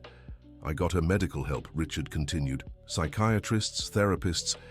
But she refused to take the medication, said I was trying to control her. It was incredible how Richard could twist reality. Dorothy remembered perfectly how he had tried to convince her to take medication to calm her down, even though she had no psychological issues. One night after one of these episodes, she took all the money from our accounts and disappeared, Richard said. Left only a note saying she was starting a new life. And you never tried to contact her again? Of course I did. She's my wife, I love her. I searched for her for years. When I finally found her, I hoped she had matured and was ready to come home. Richard's version was convincing to anyone who didn't know the truth. He had always been skilled at manipulating narratives. Richard, even if your version is true, Dorothy has the right to choose where she wants to live, said Walter. Of course she does. I just want to talk to her. If afterward she wants to stay here, I'll respect that. You said that 5 minutes ago, and when she refused to come down, you climbed my fence. It was a misunderstanding. I thought you wouldn't let us talk. Richard was being more careful now, trying to sound reasonable. Fine, Walter finally said. But the conversation will happen here, with me present. I won't leave you alone. Perfect. Dorothy felt panic rising. Walter was about to let Richard into the house. Martha, he can't come in, she whispered. Walter knows what he's doing, Martha replied, but she also looked worried. They heard the door open and Richard's footsteps entering. The house. What a beautiful home, Richard said, clearly impressed. You have good taste. Thank you. Dorothy, you can come down, Walter called. Dorothy was frozen. She couldn't move. Dorothy, Richard called softly. My love, I know you're nervous, but I'm here. Everything will be all right now. Richard's affectionate tone was even more terrifying than his yelling. This was exactly how he spoke, before exploding into violence. Come down, dear, Martha encouraged. We're here. Dorothy slowly descended the stairs, gripping the railing to steady herself. When she reached the living room, she saw Richard for the first time in 20 years. He had aged, his hair was grey, wrinkles framed his eyes, but he was still the same imposing man who had terrified her for so many years. Dorothy, Richard said with a smile she knew too well. You look beautiful. She didn't look beautiful. She wore simple clothes, no makeup, and the stress of the past weeks had taken its toll. But Richard had always said things like that, especially when he wanted something. Hello, Richard, she managed to say, keeping her distance. 20 years, he said, shaking his head. 20 years without seeing you. You can't imagine how hard it was. I think I can, she replied dryly. Richard took a step toward her, but Walter positioned himself between them. Keep your distance, Walter said. Of course, Richard raised his hands. I just want to talk to my wife. Ex-wife, Dorothy corrected. Technically, we're still married, Richard said, pulling some papers from his pocket. We never signed the divorce papers. He showed the marriage certificate, which was indeed still valid. Dorothy, why did you run away without talking to me? Richard asked, adopting a wounded tone. If you had problems with me, you should have talked. I tried many times. I don't remember any conversations about divorce. Not about divorce, about you stopping hitting me. Richard put on a convincingly surprised expression. Hitting you? Dorothy, what are you talking about? You know exactly what I'm talking about. My love, I think you're confused. I never hit you. The blatant denial infuriated Dorothy. Never hit me? What about the broken ribs, the black eye, the fractured arm? Dorothy, you've always been a bit clumsy, Richard said with a condescending smile. I remember you falling down the stairs once, hitting the edge of the table. I didn't fall, you pushed me. My love, I know you believe that, but remember what the doctor said about your memory issues, mixing up dreams with reality. Dorothy recalled the appointment with that doctor, Richard's friend, who had suggested she was confused about her own injuries. "Mr. Walter, you see," Richard said, "Dorothy has trouble distinguishing reality from fantasy. That's why she ran away. That's why she made up this domestic violence story." "It's not fantasy," Dorothy shouted. "Calm down." "My love," Richard tried to step closer again. "Don't get like this. You know how worried I get when you're upset." The condescending tone, the way he spoke as if she were a troubled child, it all brought back the worst memories of their marriage. "Stay away from me," Dorothy said, stepping back. "Why? Are you afraid of me?" Richard looked hurt. "Dorothy, I'm your husband. I'd never do anything to hurt you. You already have many times. My love, those are fantasies, delusions. You need help." Richard pulled more papers from his pocket. "In fact, I brought the contact for an excellent psychiatrist. He can help you with these paranoid episodes." It was the same old pattern. Richard twisted reality until she questioned her own sanity. "Walter," Dorothy said, turning to him. "Do you believe me or him?" Walter looked between Dorothy and Richard, clearly conflicted. The evidence Richard presented was convincing, and he was a persuasive man. "I need more information," Walter finally said. The answer felt like a stab. Dorothy realized Richard was winning him over. "Of course you do," Richard said, smiling. "It's understandable. Dorothy can be very convincing when she wants to be." "Stop talking about me like I'm not here," Dorothy snapped. "Calm down, my love." Richard used the same tone he had 20 years ago. "No need to get worked up, we're just talking. Don't call me my love, but you are my love. Always have been. Even after 20 years apart, I still love you like the first day." The declaration sounded as fake as Richard truly was. "If you loved me, you wouldn't have hurt me," Dorothy said. "Dorothy, I never hurt you. That's your imagination." "Then explain the scars." Richard seemed surprised for a moment, but quickly recovered. "What scars?" Dorothy rolled up her sleeve, revealing a scar on her left arm. "This one, from when you threw me into the glass table." Richard examined the scar with interest. "My dear, that looks like a cut scar. Didn't you cut yourself when you were depressed?" The accusation was so shocking that Dorothy was left speechless. "I never cut myself." "Tuz, I clearly remember finding razor blades in your nightstand," said Richard, keeping his tone calm. "And you asking me to hide all the knives in the house." It was an elaborate lie, but told with such conviction that even Dorothy, for a moment, questioned her own memories. "That's not true," she said, but her voice sounded less firm. "My dear, I know it's hard to admit. Depression is a serious illness, but with proper treatment, you can get better." Richard was managing to do exactly what he always did, turn the situation around, making her seem like the troubled one, the sick one, the one who needed help. "Mr. Walter," said Richard, turning to him, "you can see Dorothy is confused. She needs medical care, not protection from an allegedly violent husband." Walter looked at Dorothy with a doubtful expression she knew well. It was the same look doctors, police officers and lawyers had given her 20 years ago when she tried to report Richard. "Dorothy," Walter said gently, "are you sure your memories are accurate?" The question was the final blow. Even Walter, who had been so kind, was starting to believe Richard. "I'm absolutely sure," said Dorothy, but tears began streaming down her face. "My dear, don't cry," said Richard, taking another step toward her. "Let's go home. I'll take good care of you. With love and patience, you'll get better." "I'm not sick." "Of course you're not sick," Richard agreed. "You're just a little confused. It happens to everyone sometimes." Dorothy looked around the room. Martha seemed worried but also confused. Walter was clearly unsure which version to believe. Richard kept approaching with his understanding yet manipulative smile. It was exactly like 20 years ago. Richard convincing everyone she was the problem, that he was the victim of an unstable wife. "Come on, Dorothy," said Richard, holding out his hand.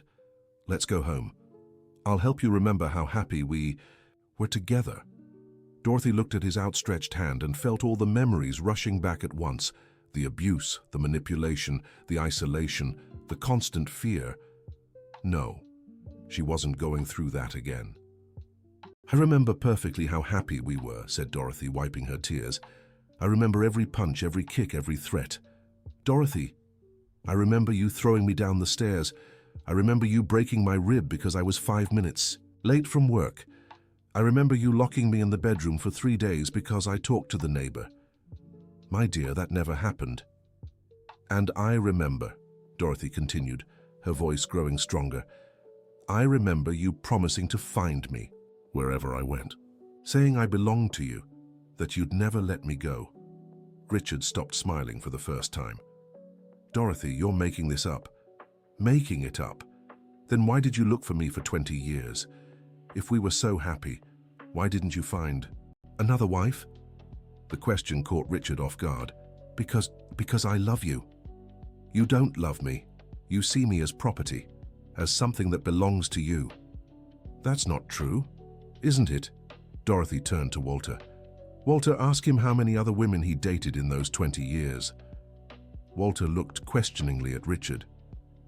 That's not relevant, said Richard, clearly uncomfortable. It's very relevant, Dorothy insisted.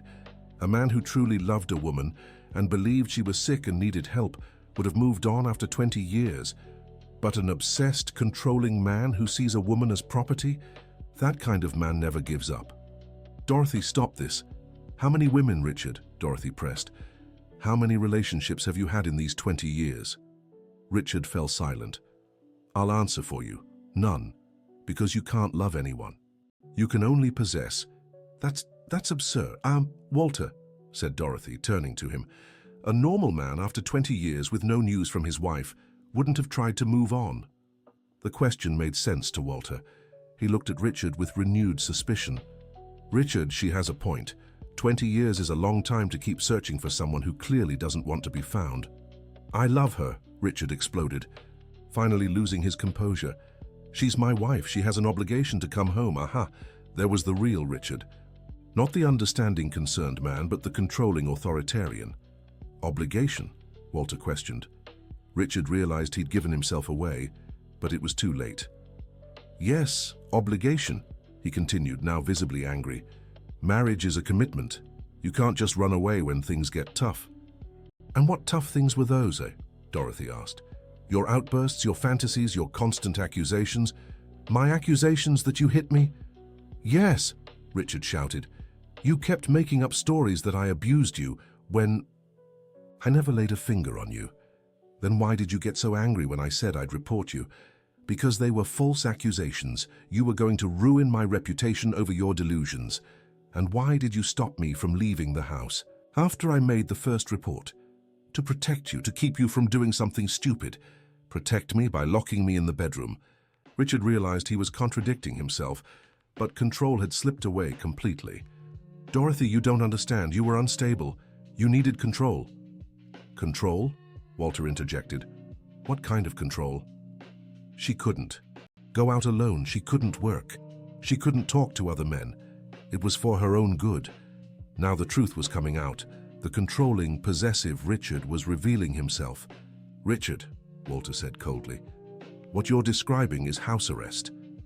It was protection, Richard insisted. Dorothy was always too naive, too easily influenced. Other men took advantage of her. What other men? Co-workers, neighbors, anyone. She talked to everyone, and talking to people is normal. Not for a married woman, Richard exploded. A married woman owes loyalty only to her husband.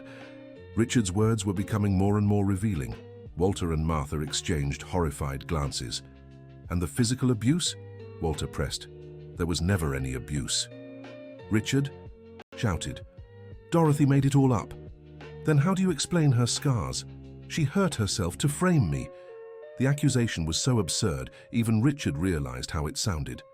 So, you're saying, Walter said slowly, that Dorothy broke her own bones to frame you. Richard fell silent, realizing he'd tangled himself in his own lies. Richard, Dorothy said calmly, you just admitted you kept me prisoner at home, that you forbid me from working, having friends, going out alone. Do you think that's how a loving husband behaves? I was protecting you from what? From having a normal life? Richard looked around the room, seeing the disgust on Walter and Martha's faces. His manipulation had completely failed. Dorothy, he said, trying to regain his gentle tone. My love, I know I made mistakes in the past, but I've changed. I went to therapy, learned to be a better husband. If you've really changed, then you should be happy I've built a new life. You should wish me happiness, even away from you. But I want you to be happy with me. I was never happy with you, and you never cared about that. The simple, direct truth left Richard speechless for a moment. That's not true. Yes, it is. You only cared about controlling me, about owning me. My happiness was never important. Richard fell silent, clearly struggling to find a response. Dorothy, he finally said, you are my wife. Legally, we're still married. You have to come home. I don't have to do anything. I'm a free woman. You owe me 20 years, Richard exploded again. 20 years of my life you stole when you ran away. I owe you nothing. You owe me for the years of suffering you caused. I never caused you suffering. You were the problem, always stirring up trouble. It was incredible how Richard could twist reality, even when he was clearly contradicting himself. Richard, Walter said, losing his patience completely. It's time for you to leave. I'm not leaving without my wife. Your wife doesn't want to go with you. She doesn't know what she wants. She's confused, manipulated. Manipulated by whom? By you. Richard pointed accusingly at Walter and Martha. You put ideas in her head. What ideas? The idea that she has a right to happiness. The idea that she can abandon her husband, that she can break her marriage vows. The vows were broken when you started abusing her. I never abused her, Richard shouted for the 100th time. Even if that were true, Walter said, you admitted you kept her prisoner. That's enough to annul any marriage. Richard realized he had completely lost control of the situation. His mask of civility had slipped, revealing the controlling tyrant he truly was. Fine, he said, shifting tactics again. If Dorothy won't come back willingly, I'll settle this in court. So go ahead, Walter said. I'll gladly testify against you. Testify about what? Richard tried to sound confident. About rumors from an unstable woman. About your own words. This conversation was recorded. Walter's lie. Worked. Richard paled. Recorded? Our entire security system has audio and video recording. Everything you said here is documented. Richard looked around, searching for cameras. That's illegal, recording without consent. On my private property, I can record whatever I want, Walter said, and I think any judge would be interested to hear you admit you kept your wife prisoner. Richard was visibly nervous now. I was exaggerating. It wasn't like that. It was exactly like that, Dorothy said, and you know it. Richard looked at her with an expression she knew well, pure, barely contained rage. Dorothy, he said in a dangerous voice, you'll regret this. Are you threatening her? Walter asked. Richard realized he had slipped again. I'm not threatening anyone. I'm just saying Dorothy will miss home. My home is here now, Dorothy said. This isn't your home, Richard exploded. Your home is with me. You're my wife. Ex-wife. There's no such thing as an ex-wife. Marriage is forever. The statement revealed the depth of Richard's obsession. To him, Dorothy was truly his permanent property. Richard, Walter said firmly, I want you out of my house now. I'm not leaving without her. Yes, you are, and if you come back, I'll call the police. The police will side with me. I'm her husband. You're an abuser. That was never proven. And it was just proven by your own words. Richard realized he had backed himself into an impossible situation. His own arrogance had betrayed him. Fine, he said, retreating toward the door. But this isn't over. For me, it is, Dorothy said. Richard stopped and looked at her with pure hatred. Not for me, he said. It's never over. And he left, slamming the door behind him.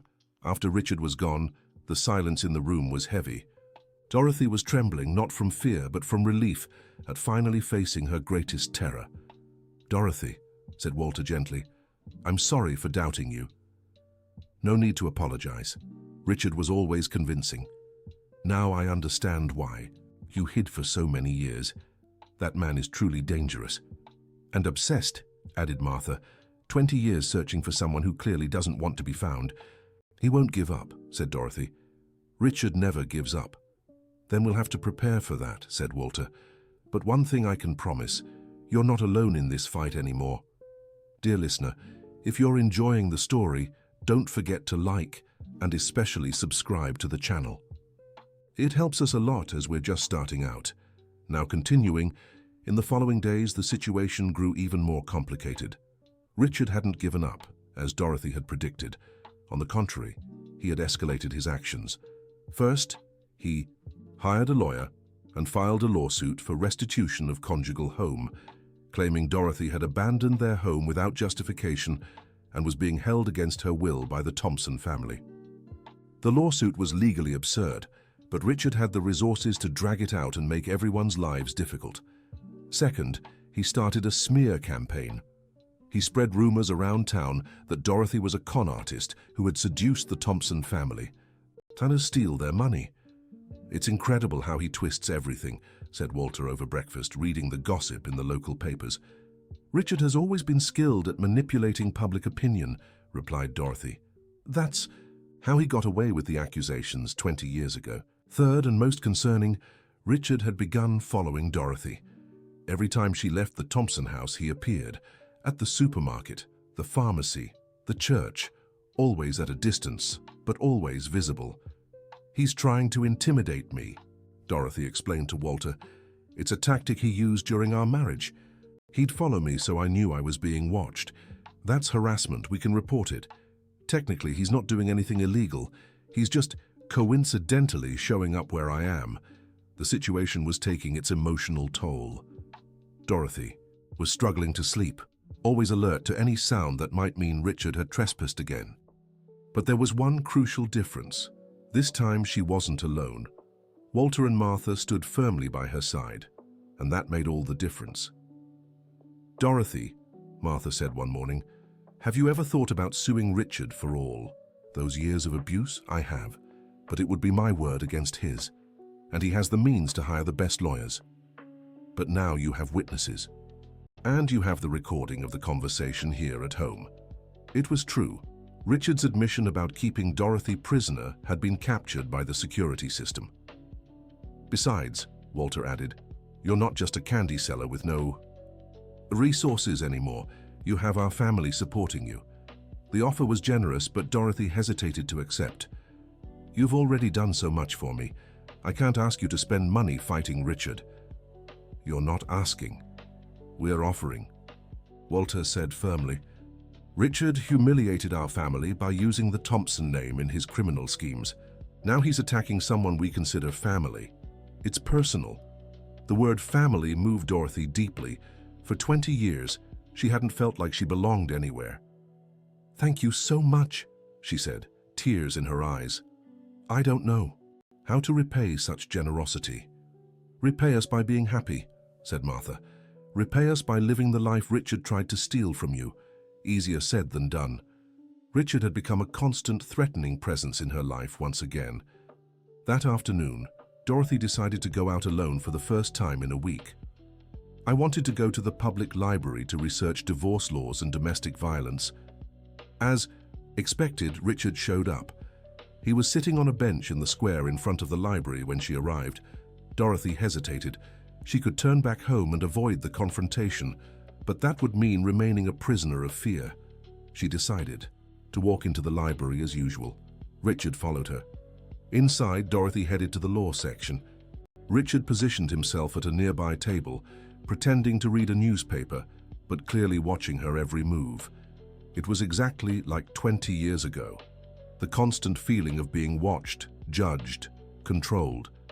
But this time, Dorothy didn't let herself be intimidated. She picked up several books on family law and sat at a table to study. After an hour, Richard approached. "Excuse me," he said to the librarian. "That woman over there has psychological issues. I'm her husband. Can I help her?" The librarian looked confused between Richard and Dorothy. "I'm sorry, sir, but I can't discuss information about our patrons." Of course. It's just that she has episodes sometimes. Gets confused, loses touch with reality. I'm worried." Dorothy overheard the conversation and felt familiar anger rising. Richard was doing exactly what he always did, trying to convince others she was mentally unstable. "Ma'am, the librarian said, approaching Dorothy. "That man says he's your husband and that you have health issues. Is that true?" Dorothy took a deep breath. It was the moment to decide, keep hiding or face the situation head-on. "He's my ex-husband," she said calmly, "and I don't have health issues. He's been following me and trying to intimidate me." The librarian looked from Richard to Dorothy, clearly uncomfortable. "Sir," she said to Richard, "I'm going to have to ask you to leave. We don't allow our patrons to be harassed." "But she's my wife," Richard protested. "I have a right to care for her." "You don't have the right to bother anyone here," the librarian replied firmly.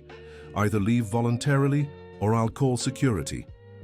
Richard looked around and noticed other library patrons watching. He didn't want to make a scene. "Fine," he said, "but Dorothy, this conversation isn't over." "For me, it ended 20 years ago," she replied. Richard left, but Dorothy knew he'd be waiting outside. "Do you want me to call the police?" the librarian asked. "No, thank you. He hasn't technically done anything illegal." "But he's clearly stalking you." "Yes, but it's hard to prove. He's always been clever like that." Dorothy kept studying for 2 more hours until the library closed. When she left, Richard was indeed waiting, leaning against his car on the street. "Dorothy," he called as she passed, "can we talk for 5 minutes? We have nothing to talk about." "Yes, we do, about our future." "Our future?" "Richard, we don't have a future together." "Of course we do, we're married." "I'm filing for divorce. I won't accept it." The statement was so cold that Dorothy shivered. "You don't have a choice. I can file without your consent." "You can try," Richard said with a cruel smile, "but it'll be a long, expensive battle, and you know I have more resources than you. Now I have help." "Oh yes, your new rich friends," Richard laughed. "You think they'll keep helping you when they find out who you really are?" "They already know who I am." "Do they?" Richard seemed surprised. Did you tell them about the money you stole from me?" "I never stole money from you." "Did you tell them about the psychiatric meds you refused to take?" "I never needed psychiatric meds." "Did you tell them about the suicide attempts?" The lie was so shocking Dorothy was speechless for a moment. "I never tried to kill myself." "No? And what about that time you took all the pills at once?" "What pills?" "Richard, I never did that." "And when you cut yourself in the bathroom?" "That never happened." Richard was spinning a completely false story, but telling it with such conviction it was terrifying. "Dorothy, I know you've blocked these memories. Psychological trauma does that sometimes, but I remember everything." "You're lying!" "I'm trying to help you remember, so you'll understand why you need medical care." It was the same old tactic, Richard twisting reality until she questioned her own sanity. "Richard, enough. I won't fall for this again." "Fall for what?" "The truth? The manipulation. You've always done this. Made up things that never happened and insisted until I started doubting myself." "My love, that's paranoia. No one's trying to manipulate you." The fact he still called her my love after 20 years was disturbing. "Richard, leave me alone. I don't want anything to do with you." "But I want everything to do with you," he replied. "You're my wife. You're my life. Get a new life."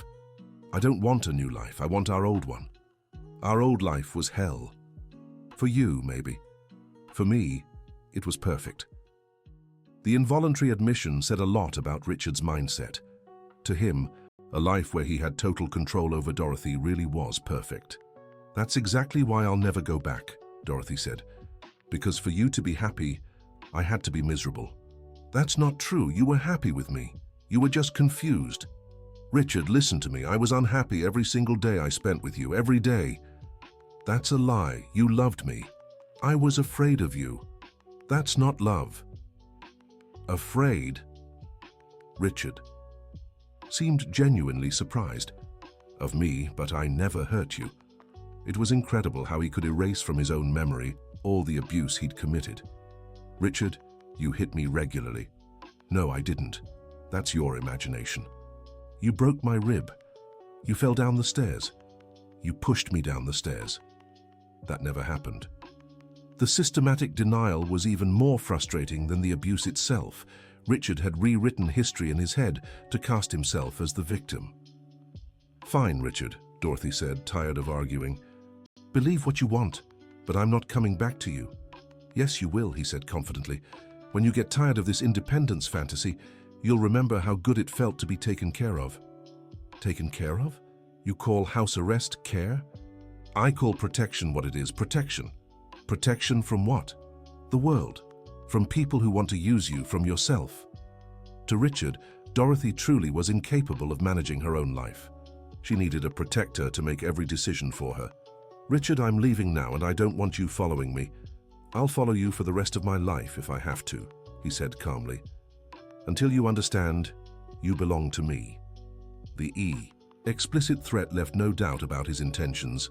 That's harassment. That's love. No, that's obsession. Call it whatever you want. I won't give up on you. Dorothy walked toward the bus stop, but Richard followed.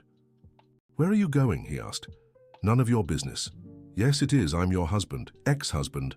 Not yet. We're still married in the eyes of the law. Richard was technically right, and that was part of his strategy to keep her under control. Not for long. For as long as I want, Richard shot back. I can drag out the divorce for years if I have to. Why? What for? To give you time to come to your senses. The bus arrived and Dorothy quickly boarded. Richard didn't follow this time, but shouted from the sidewalk, Dorothy, running won't help. I'll always find you. The words echoed in her head the whole ride back to the Thompson house. When she arrived, Walter was waiting with bad news. Dorothy, I need to tell you something, he said with a worried expression. What is it? Richard was at my office this morning. What do you mean? He showed up asking to talk to me. Said he wants to resolve the situation civilly. And what did you say? I told him there was nothing to resolve, that you were free to choose where to live. How did he react? He got angry, said I was interfering in a marital matter, that I had no right to get between husband and wife. Classic Richard, always trying to isolate the people who help me. But the worst part is, he made an offer. What kind of offer? Walter hesitated before answering. He offered me money to convince you to go back to him. How much money? A lot. Enough to buy my silence about Bradley's crimes. Dorothy felt her stomach tighten. Richard was trying to corrupt the only family that had taken her in. And what did you say? I told him he was crazy if he thought I'd sell you out for money. And I kicked him out of my office. How did he react? Badly. Very badly. Said I'd regret not accepting his generous offer. Did he threaten you? Not directly, but the tone was clearly threatening. Dorothy sank heavily into an armchair. Richard was escalating his tactics, from manipulation to bribery and now to threats. Walter, you have no idea what you've gotten into, she said. Richard is dangerous when he doesn't get his way. I'm dangerous too when someone threatens my family, Walter replied. And your family now. But Richard has resources, connections, experience intimidating people. And I have 40 years of experience dealing with tough people in construction. I'm not easy to intimidate. Despite his brave words, Dorothy could see Walter was worried. Richard had planted the seed of doubt. Walter, if you want me to leave to protect your family, I understand. Don't even think about it. I won't let you face that man alone again. But what if he hurts you because of me? Dorothy, you saved our family from the scandal my son created. You exposed his crimes, gave us a chance to make things right. This is the least we can do in return. Still, I feel guilty for bringing this trouble to you. You didn't bring trouble. You just revealed trouble that was already there. It was true. Richard had always been a problem, just like Bradley. Dorothy had only forced them both to show their true colors. What do we do now? She asked. Now we prepare for war, Walter said, because I'm sure Richard won't stop here. Walter's prediction proved right. In the days that followed, Richard intensified his intimidation tactics. First, he began spreading more elaborate rumors about Dorothy around town. Not just that she was a con artist, but that she had a history of mental illness, had been institutionalized, that she was dangerous. It's incredible how he convinces people, Martha said, returning from the supermarket visibly upset. 3 different people asked me if it was true we were harboring an unstable woman. Richard has always been persuasive, Dorothy replied, and people love dramatic gossip. Second, Richard hired a private investigator to look into not just Dorothy, but the entire Thompson family. He was searching for something he could use as leverage. "I caught this man photographing our house yesterday," Walter said, showing pictures the security guard had taken. When confronted, he said he was documenting the residence for a client. "Richard wants to find something he can use against you," Dorothy explained. "That's how he operates. If he can't persuade, he tries to blackmail." Third, and most concerning, Richard began sabotaging Walter's professional life. He spread rumors in the business world that Thompson and Associates was involved in criminal schemes. "I lost 2 contracts this week," Walter shared during dinner. "Other clients said they heard rumors about our company." "This is my fault," said Dorothy, feeling terrible. "Richard is attacking you to get to me." "It's not your fault, it's Richard's and Bradley's who actually committed crimes." But Dorothy knew Walter was worried. The company he had spent 40 years building was being harmed because of her. "Maybe it's better if I leave," she suggested again. "No," said Martha firmly. "If you leave, Richard wins, and men like him can't be allowed to win." "But you're losing money." "Money can be recovered," Walter said. "Dignity can't. And if we give in to Richard's blackmail, we'll never respect ourselves again." The Thompson family's firm stance moved Dorothy, but it also worried her. Richard was capable of going to great lengths to get what he wanted, and she was right. The following week, Richard made his most dangerous move yet. Dorothy was returning from the pharmacy when she noticed 2 intimidating-looking men following her. They weren't Richard or his detective. These were different men, more threatening. She quickened her pace, but they matched it. When she reached the Thompsons' gate, they approached. "Are you Dorothy?" one asked. "Who wants to know?" "Someone who wants to talk to you. I'm not interested, but he is, and he doesn't take no for an answer." The implied threat was clear. Dorothy frantically rang the doorbell. "Who is he?" "Someone you know well, someone who misses you dearly." The gate opened and Walter appeared. "Dorothy, glad you're back," he said, then stopped when he saw the 2 men. "Who are you?" "We're messengers," one replied.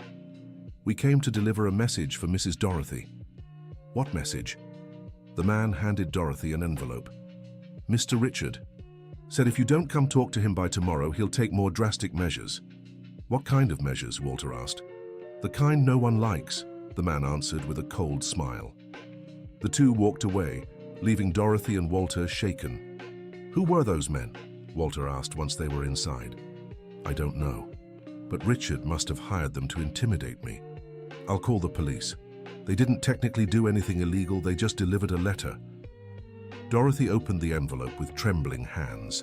Inside was a photo of the Thompsons, house taken from multiple angles, along with a note. "Beautiful places like this sometimes have accidents. It'd be a shame if something happened. This is a direct threat," Walter said, reading the message. "Richard is desperate. It means his other tactics aren't working. But it also means things are getting dangerous." Dorothy agreed. She knew Richard well enough to understand that when he felt cornered, he was capable of anything. "Walter, now I really think I should leave. I can't let Richard hurt you." "And where would you go? He'd find you anywhere." "At least you'd be safe." "Dorothy, listen to me," Walter said, taking her hands. "Running won't solve anything. Richard will keep chasing you for the rest of your life. The only way to stop this is to confront him once and for all." "How?" "By suing him, proving he's an abuser, getting a permanent restraining order." "I tried that 20 years ago. It didn't work." 20 years ago you were alone. Now you have support, evidence, witnesses. Richard has money and influence. So do we." It was true, but Dorothy still hesitated. The thought of a legal battle against Richard terrified her. "What if he follows through on his threats against you? Then we'll defend ourselves. I have security, cameras, alarms, and contacts in the police who are honest. Richard also has contacts in the police. Then we'll see who has more." Bradley's determination was admirable, but Dorothy knew Richard didn't fight fair. That night, she barely slept. She imagined every possible scenario, all the ways Richard could harm the family that had taken her in. In the early hours, she heard a strange noise coming from the garden. She got up and went to the window. Someone was tampering with the house's alarm system. Dorothy rushed to Bradley and Martha's room. "Bradley, there's someone in the garden." Bradley got up immediately and checked the security system. Several cameras had been damaged. "They're sabotaging our system," he said, grabbing the phone to call private security. But the line was dead. They had cut the phone wires too. "Use your cell," Dorothy suggested. Bradley tried, but there was no signal. "They're blocking communications," he said, starting to genuinely worry. "Richard plans everything down to the smallest detail," Dorothy said, feeling the familiar fear return. "Let's go to the safe room," Bradley said. "It has independent communication there." They went down to the basement, where there was a reinforced room Bradley had installed years ago out of corporate paranoia. From there, they managed to call the police. "Police? This is Bradley Thompson. Someone's breaking into my property." "Yes, on Maple Street, 1847. "No, they haven't entered the house yet, but they've sabotaged our security system."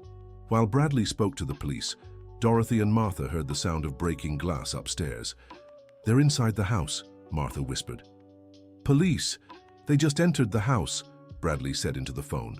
"We need help now." From upstairs came Richard's voice. "Dorothy, I know you're down there. Let's talk." His voice echoing through the house brought back all the terrible memories of their marriage. Dorothy began trembling uncontrollably.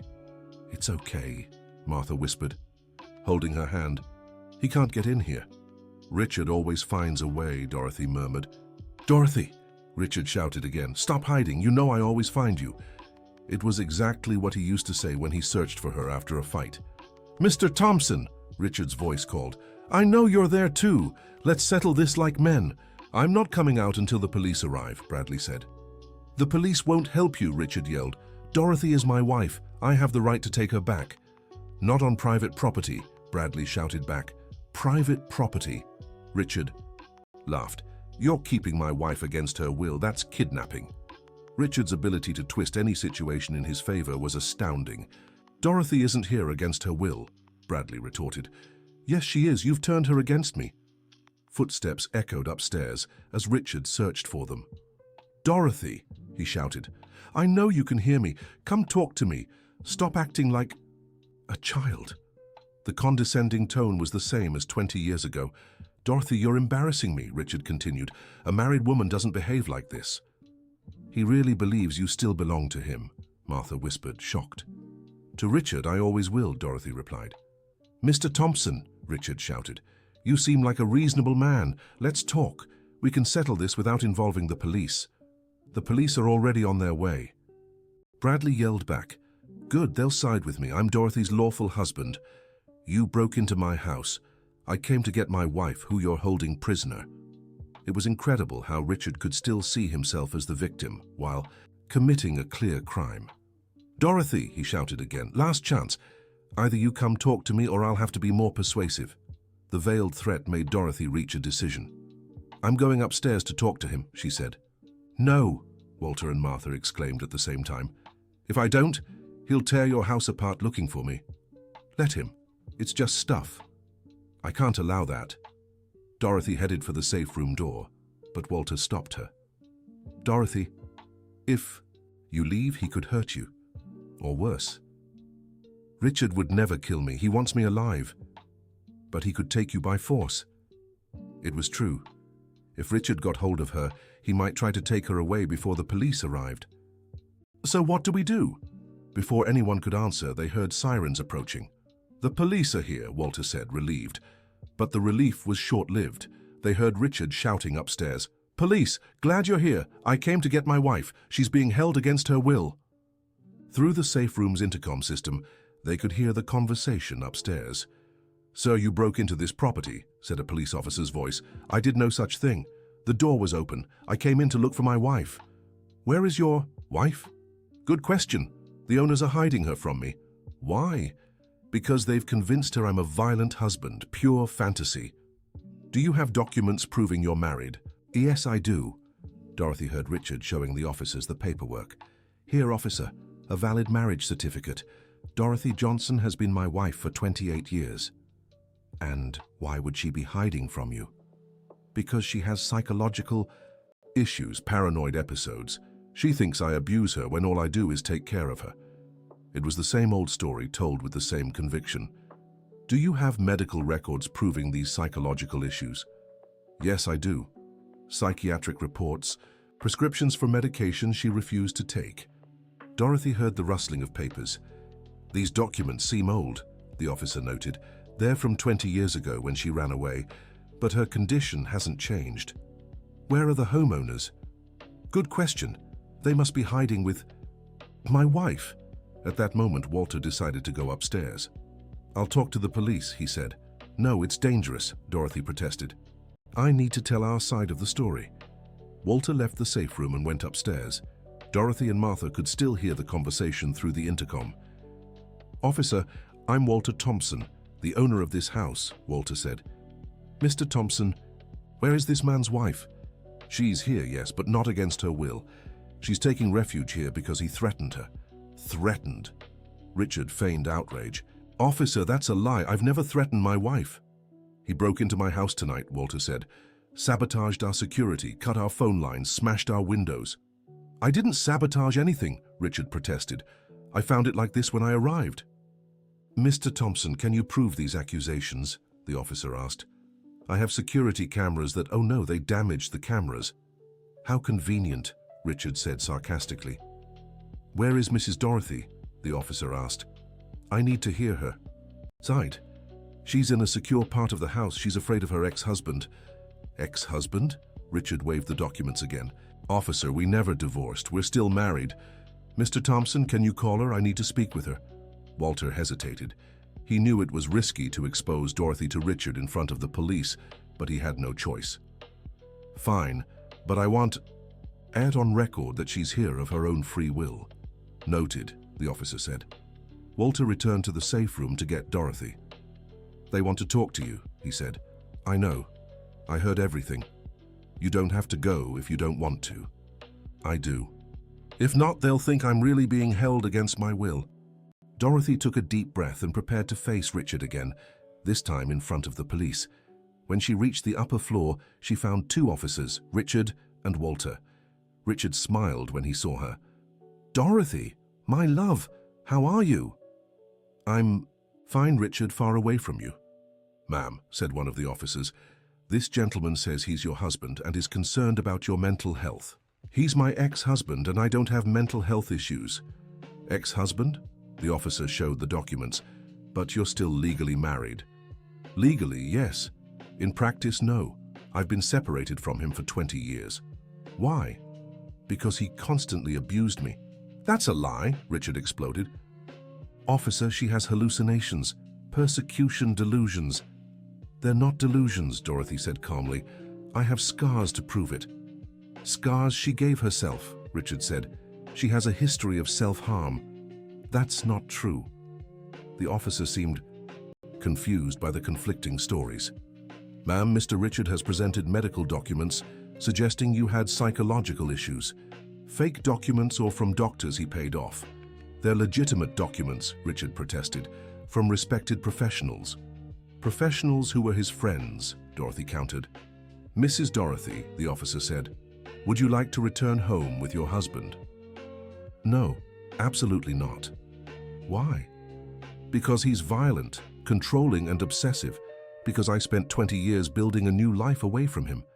Because he doesn't love me. He sees me as property. Dorothy, that's not true, Richard said, in a wounded voice. I love you more than my own life. If you loved me, you'd respect my decision to live apart from you. But you're confused, my love, manipulated by these people. Richard pointed at Walter as if he were a villain. No, one manipulated me. I chose to come here. Ma'am, the officer said, Mr. Richard claims you stole money from him when you left home. That's a lie. I only took what was rightfully mine. She took $40,000 from our joint accounts, Richard said, accounts he completely controlled. I didn't even know I was entitled to half the money. It was family money for our expenses. Richard, I worked too. I had a right to half of everything. The officer was clearly trying to decide who was telling the truth. Mrs. Dorothy, can you prove you were a victim of domestic violence?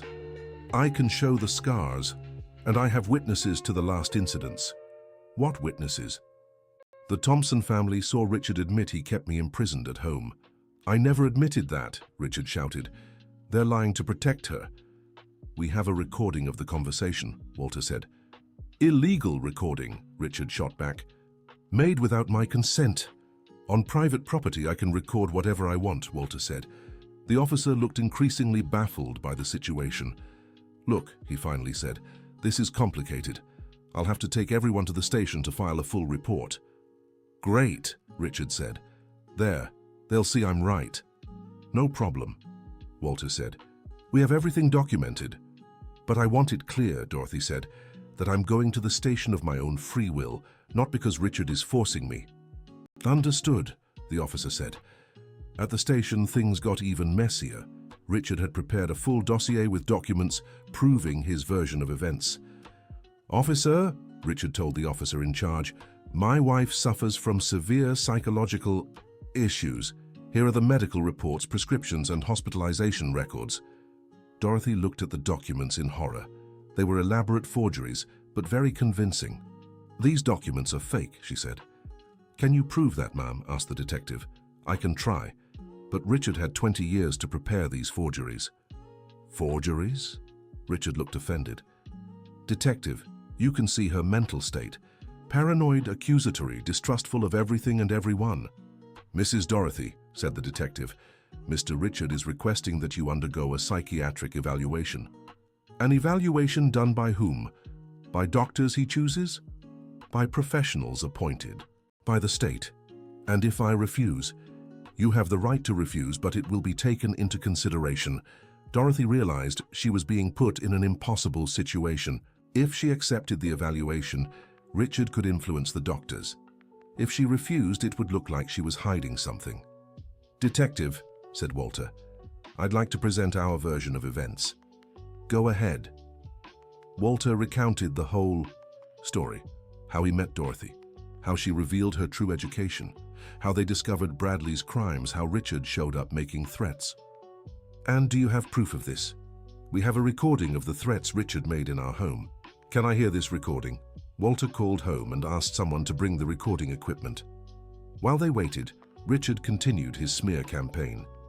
Detective, the Thompson family is protecting Dorothy because she knows things that could harm them. It's a quid pro quo. What kind of things? Their construction company is involved in criminal schemes. Dorothy found out and is blackmailing them. That's not true, said Walter. It was exactly the opposite. Dorothy helped us uncover the crimes my son committed. Son? The detective grew interested. What crimes?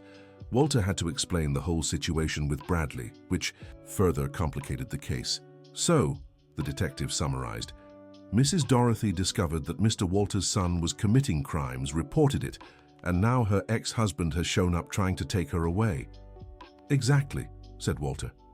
An interesting coincidence, Richard remarked. Right after Dorothy causes trouble for the Thompsons, I appear. How convenient for them to have a reason to frame me. Richard's suggestion was clever. It made the whole situation seem like a setup by the Thompson family. Detective, Dorothy said, I can prove my story is true. How? Richard claims he searched for me for 20 years. If that's true, there should be records, hiring detectives, newspaper ads, missing persons reports. Good idea, said the detective. Mr. Richard, do you have records of these searches? Richard looked uncomfortable for the first time. I have some, but not everything was officially documented. Why not? Because I used private detectives. Not everything gets recorded. But something must have been documented, the detective insisted. Richard fidgeted with his papers nervously. I have some receipts here.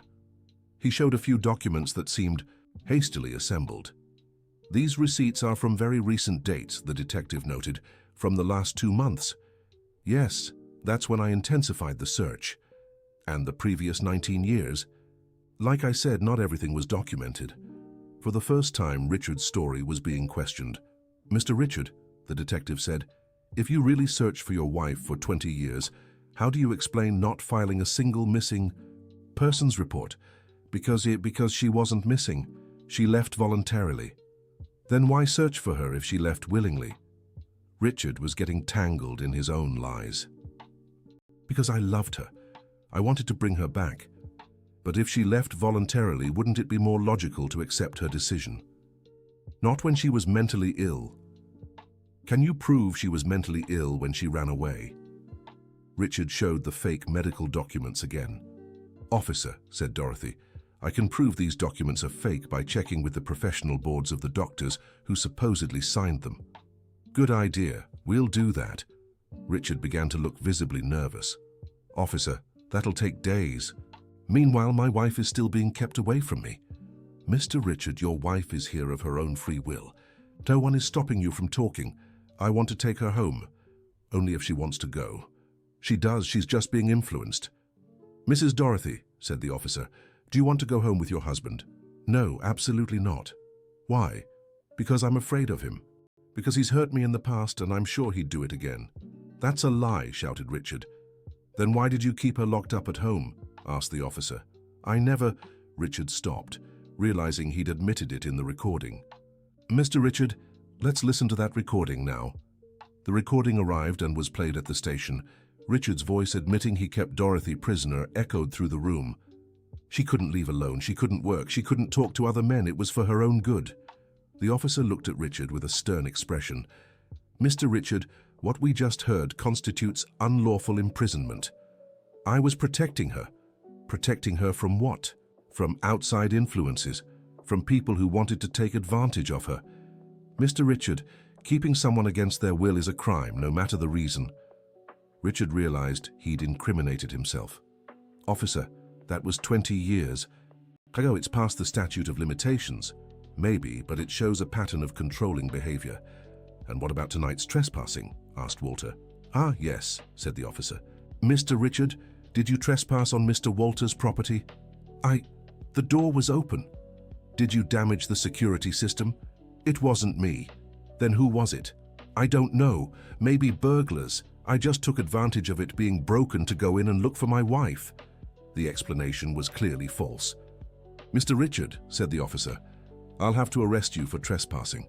This is unfair. I was just looking for my wife. On private property, without permission, causing property damage. She's my wife. I have rights. You don't have the right to trespass, no matter the reason. Richard was arrested, but Dorothy knew he wouldn't stay in jail for long. Trespassing was a relatively minor offense. Officer, she said, can I request a restraining order against Richard? Yes, you can. We'll start the process. This won't work, Richard shouted as he was handcuffed. I'm her husband. I have conjugal rights. Not when enforced by coercion, the officer replied. 3 hours later, Dorothy, Walter, and Martha left the station. Richard had been held until his custody hearing. We got a temporary victory, said Walter in the car. A very temporary one, said Dorothy. Richard will be out in a few days and come after me again. But now we have an official police report and the restraining order. Richard never respects restraining orders. To him, they're just papers. Then what do? We need to speed up the divorce and get stronger evidence that he's dangerous. How? By investigating his past. If Richard really searched, for me, for 20 years like he claims, there should be records, and if there aren't, that proves he's lying. Good idea. I'll hire a private investigator. And I'll look for women Richard dated after I left. If he really loved me so much, he wouldn't have had other relationships. It was a plan, but Dorothy knew it would be dangerous. Richard had shown he was willing to trespass and make threats. What else might he be capable of? The next day, while Richard was still in custody, Dorothy began her investigation. She searched online for information about Richard's personal life over the past 20 years. She found something interesting. Richard had remarried just 3 years after she fled. The marriage lasted 5 years. Look at this, she showed Walter. Richard remarried in 2008, divorced in 2013. So he lied about searching for you for 20 years. He lied about a lot of things. I'll try to find his ex-wife. It wasn't hard to locate Jennifer Parker, Richard's second wife. She worked as a nurse at a public hospital in Philadelphia. Dorothy decided to approach her in person. Jennifer Parker, she asked when she met her outside the hospital. Yes, that's me. Who are you? My name is Dorothy. I was Richard Wilson's first wife. Jennifer's expression changed immediately. Richard Wilson. She glanced around nervously. I don't want to talk about him. Please, it's important. I'm trying to protect myself from him. Protect yourself? Jennifer seemed interested. Is he threatening you? Did he threaten you? Jennifer hesitated but then nodded. Let's get coffee, she said. We have a lot to talk about. Over coffee, Jennifer told a story that sounded all too familiar to Dorothy. Richard was charming. At first, she said, attentive, romantic, protective, but after the wedding he started getting controlling. How so? First, it was small things. He didn't like me working night shifts, said it was dangerous. Then he started picking me up from work every day. And then? Then he started controlling my money. Said as the man of the house he should manage our finances. I handed over my paycheck to him. It was the exact same pattern Richard had used with Dorothy. Did he hit you? Not at first, just control. But when I started questioning him, the first attack came. What happened? I talked to a co-worker about a hospital party. Richard was furious, said I was flirting. He shoved me against a wall. What did you do? Nothing. He apologized, said he was stressed, that it wouldn't happen again. But it did. Of course it did. And it got worse, until one day he broke my wrist. How did you escape? My brother noticed the bruises and convinced me to report him. Richard was jailed for a few days. And then? Then he changed tactics, stopped the physical abuse and switched to psychological. Said I was crazy, that I made things up, that no one would believe me. The same thing he did to me. You went through that too? Dorothy told her story to Jennifer, who listened with a look of recognition. It's unbelievable, Jennifer said when she finished. It's the exact same story, word for word. Richard has a pattern. He does the same thing to every woman. How did you manage to divorce him? It was hard. He dragged out the process for 2 years, claimed I was mentally unstable, that I couldn't make decisions about my own life. Did you prove he was violent? I got lucky. One day he attacked me in the hospital parking lot where I worked. Several people saw it. Finally, I had witnesses. And after the divorce, he stalked me for another year, showed up at my job, my home, the grocery store, always with excuses, wanted to talk, wanted to apologize, wanted a second chance. How did you make him stop? I started dating a cop, Jennifer said with an ironic smile. Richard only respects greater force. Did he ever try coming back? A few times, but when he found out I was dating a cop, he gave up. Jennifer, would you be willing to testify against Richard? Tell your story officially? Jennifer hesitated. It's dangerous. Richard has a long memory and eternal grudges. But if he's arrested for stalking and threats, he won't be able to chase any of us anymore. Do you think you can get him arrested? With your help, maybe. 2 ex-wives with the same story prove he has a pattern of abusive behavior. Jennifer thought for a long time. All right, she finally said. I'll help. Richard destroyed 5 years of my life. I don't want him doing that to anyone else. Thank you so much, Jennifer. But there's something you need to know. What? Richard didn't just have 2 wives. He had 3. What do you mean? After he divorced me, he married again to a woman named Melissa. The marriage only lasted 2 years. What happened? She disappeared. Dorothy felt a chill down her spine. Disappeared how? Literally vanished. One day she was there, the next she wasn't. Richard said she ran off with another man. Do you believe that? I don't know. But it was very strange. Melissa seemed in love with Richard, and after his divorce from me, he had become more careful, more controlled. Do you have her full name? Melissa Hayes. She worked as an accountant. I'll try to find her. Good luck. A lot of people already tried. Dorothy left the meeting with Jennifer with a mix of hope and horror. Hope, because she now had a witness confirming Richard's abusive pattern. Horror, because there was a chance he had done something terrible to his 3rd wife.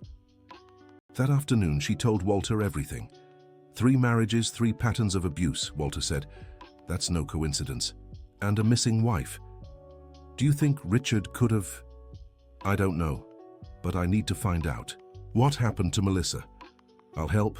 I have contacts who can investigate officially, and Jennifer agreed to testify against him. Great. With two ex-wives telling the same story, it'll be hard for Richard to claim you're lying. But Richard didn't stay in jail long. At the custody hearing, his lawyer got him released, arguing the break-in had been a marital misunderstanding. He's free, Dorothy's lawyer called, but with a restraining order, he can't come near you or the Thompson family. For how long? Until the main trial. And when will that be? It could take months. Dorothy knew months was too long. Richard wouldn't respect the restraining order for that long. She was right. The next day, Richard resumed his intimidation tactics. First, he hired lawyers to challenge the restraining order. He claimed it had been obtained based on baseless accusations and fabricated evidence. Second, he ramped up his smear campaign against Dorothy and the Thompson family. He spread rumors that Walter was being investigated for corruption, that the construction company was going bankrupt, that Dorothy was a gold-digging opportunist. Third, he started following Dorothy again, but more subtly.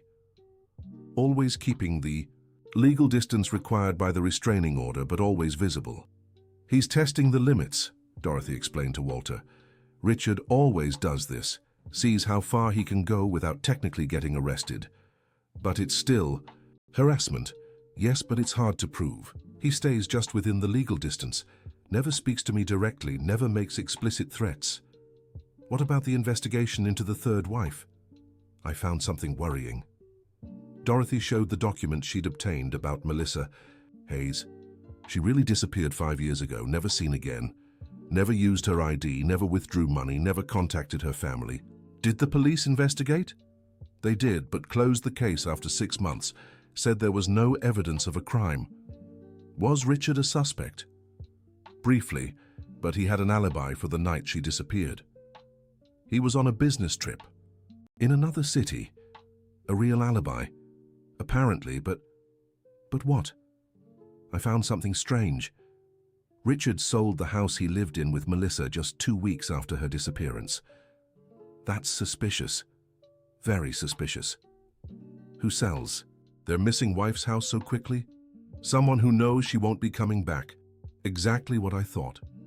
Walter grew thoughtful. Dorothy, if Richard really did something to his third wife, you're in much greater danger than we imagined. I know. That's why I need to resolve this quickly. How? By provoking Richard to reveal himself, making him lose control and make a mistake. That's very dangerous. More dangerous is letting him chase me for the rest of my life. What do you want to do? I want to confront him about Melissa, see how he reacts.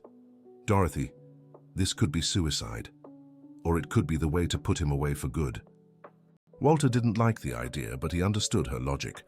Richard would never stop voluntarily. The only way to end the pursuit was to make him commit a serious mistake.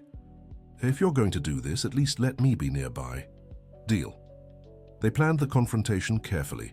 Dorothy would meet Richard in a public place, with Walter and other trusted people around, and question him about Melissa. The chosen location was the town square on a busy Saturday morning. Dorothy arrived first and sat on a bench. Richard showed up 15 minutes later, just as she knew he would. He was still following her. Dorothy, he said, approaching, but keeping a legal distance. What a coincidence running into you here. It's no coincidence, Richard, you're following me. I'm not following anyone, just taking a walk in the square. Richard, I need to ask you something. Of course, my love, ask away. What happened to Melissa? The question caught Richard off guard. His face changed instantly. Melissa? What Melissa? Your third wife, Melissa Hayes. That's none of your business. It is. Because I'm afraid you'll do to me what you did to her. I didn't do anything to her. She ran off with another man. Ran off to where? I don't know. If I knew, it wouldn't be running off. Richard, no one runs off without taking anything. Melissa left all her things, all the money, all her documents. She was in love. People in love do crazy things. In love with who? Some guy she met at work. What's his name? I don't know his name. I didn't care. Of course you cared. Of course you. You always care about any man who talks to your wives. Richard was visibly nervous now. Dorothy, that was years ago. Why are you asking about this? Because Melissa wasn't the first, was she? How many others ran off after marrying? You? What are you talking about? I'm talking about a pattern. You marry, control, abuse, and when the woman tries to escape, when she tries to escape what? You make her disappear. That's a ridiculous accusation. Richard was losing control, his voice growing louder. Is it? Then explain why you sold Melissa's house 2 weeks after she ran off. Because I didn't want to live there anymore. It brought back bad memories. Or because you knew she'd never come back. Of course I knew. She had run off. How could you be so sure? What if it was just a marital fight? What if she came back full of regret? Richard had no answer for that. Richard, Dorothy continued, normal men wait at least a few months before selling their missing wife's house. You sold it in 2 weeks. I needed the money for what? To pay the detectives looking for her. What detectives? There's no record of you hiring anyone to search for Melissa. Richard was visibly desperate now. There was. It's just they worked off the books. Just like the detectives, who supposedly looked for me for 20 years. Yes, I mean, no, it's different. Richard was contradicting himself and knew it. Richard, I'll ask you a direct question. Did you kill Melissa? I never killed anyone, he shouted, completely losing control. Several people in the square turned to look. Richard realized he had yelled and tried to compose himself. Dorothy, you're getting paranoid again, just like 20 years ago. I wasn't paranoid 20 years ago, I was right about you. You were sick, just like you are now. If I'm sick, why do you want to take me back? Why won't you leave me alone? So, because I love you, because you're my responsibility. Responsibility or property? Both. The admission was involuntary but revealing. There's the truth, said Dorothy. To you, I'm property. You're my wife, you're mine. And Melissa, was she your property too? Melissa betrayed me, she got what she deserved. Richard immediately realized he had said too much. What happened to her, Richard? Nothing, she ran. Away, I misspoke. No, you spoke the truth. For the first time you told the truth. Richard looked around and noticed several people were listening to the conversation. He also saw Walter approaching. Dorothy, let's talk in private. No, anything you have to say can be said here. You're making a scene. I'm making things right. Richard tried to walk away, but Dorothy followed him. Richard, where is Melissa's body? There is no body. She's alive. Where? I don't know where. In another country with her lover. Which country? Any country. Europe, America. How should I know? Richard, you're lying, and everyone here can see it. Indeed, a small crowd of onlookers had gathered around them. Dorothy, stop this. You're humiliating me in public. Welcome to the club. You humiliated me for 8 years. That was different. It was at home, in the family. So domestic violence doesn't count if it's in the family. I never hit you. Richard, you broke my rib. You fell. You pushed me. The argument was drawing more and more attention. Richard realized he was losing control of the situation. Dorothy, if you don't stop this, you'll regret it. They must regret it like Melissa regretted it. Melissa didn't regret anything. She ran away happy. Then why are you angry at her? If she left happy, you should be happy for her.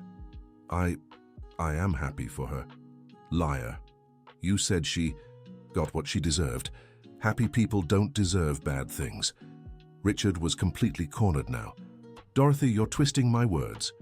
I'm repeating your words exactly as you said them. Are you recording this? I don't need to. At least 20 people are listening. Richard looked around and saw it was true. A crowd had formed. This is a setup. It's the truth, and the truth always comes out. Richard realized he had walked into a trap. He tried to leave the square, but Dorothy followed him. Where are you going, Richard? Running away like you always do when faced with the truth? I'm not running. I just don't want to talk to a crazy woman anymore. Crazy in front of all these people. Do they seem crazy to you? You're all against me.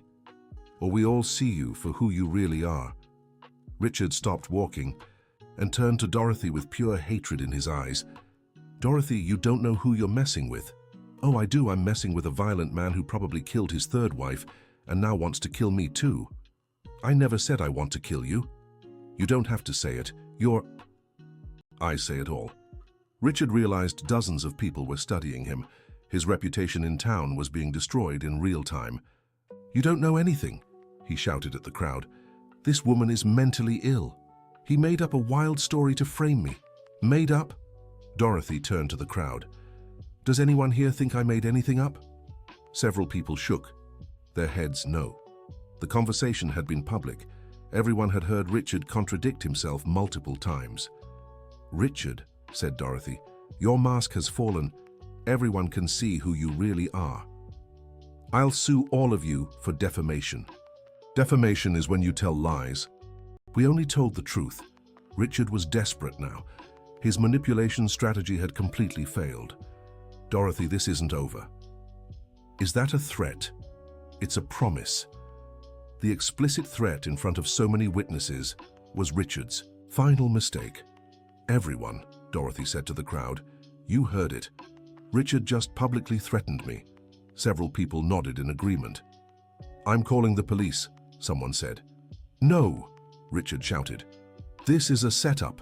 A conspiracy." "A conspiracy by who? 20 strangers?" Richard had no answer. He'd completely lost control of the situation. When the police arrived, they found Richard surrounded by a hostile crowd and Dorothy calmly recounting the events. "Officer," Richard pleaded desperately, "this woman provoked me, made me lose my temper. It's a setup." "Sir, did you threaten the woman?" the officer asked. I was upset. I spoke without thinking." "Multiple witnesses confirm you made explicit threats. That violates the protective order." "It was just a moment of anger. I won't do anything."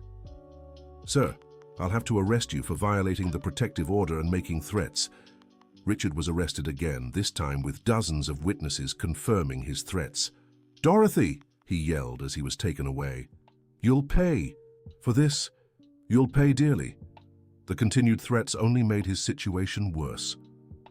"Now he's really dug himself deep," said Walter when it was over. "And exposed himself publicly," Dorothy replied. "Now the whole town knows what kind of man he is, but he could still be dangerous when he gets out.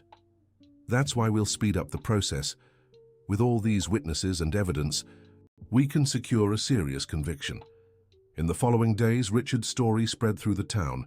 Dozens had witnessed his meltdown in the square, and the account spread like wildfire. More importantly, other women began coming forward. "Dorothy," Jennifer called, "you won't believe it. 3 women already reached out saying they briefly dated Richard and that he was controlling with them too." 3? "Yes, and one said Richard threatened her when she tried to end things. He never changes. Never. But now we have more witnesses." The case was quickly gaining strength. Richard had underestimated the power of public truth. But in jail, Richard wasn't idle. He used his one phone call to contact Bradley Thompson. "Bradley, I need your help," Richard said when Bradley answered. "Who is this?" "Richard. Wilson, Dorothy's ex-husband." "Oh, you heard you're in jail. Your family ruined my life, convinced my wife to leave me. Your ex-wife came to us because you're an abuser." "That's a lie. They're all conspiring against me." Bradley grew interested. Richard could be useful in his own war against the family. "Go on. If you help me get out of here, I can help you get back at your father." "How?" "I have information on Dorothy that could ruin her reputation, and if she's discredited, the whole investigation into you falls apart." "What kind of information?" "Proof she was once institutionalized. That she stole money from companies she worked for. That she faked diplomas. They were all lies, but Bradley didn't know that." "Can you prove this?" "I can, but I need to get out of here first." "I'll see what I can do." Bradley hung up and sat thinking. Richard could be the key to destroying Dorothy and reclaiming his position in the company. The next day, Richard was released on bail, paid by an anonymous friend. Dorothy immediately knew who it had been. "Bradley paid Richard's bail," she said to Walter. "How do you know?"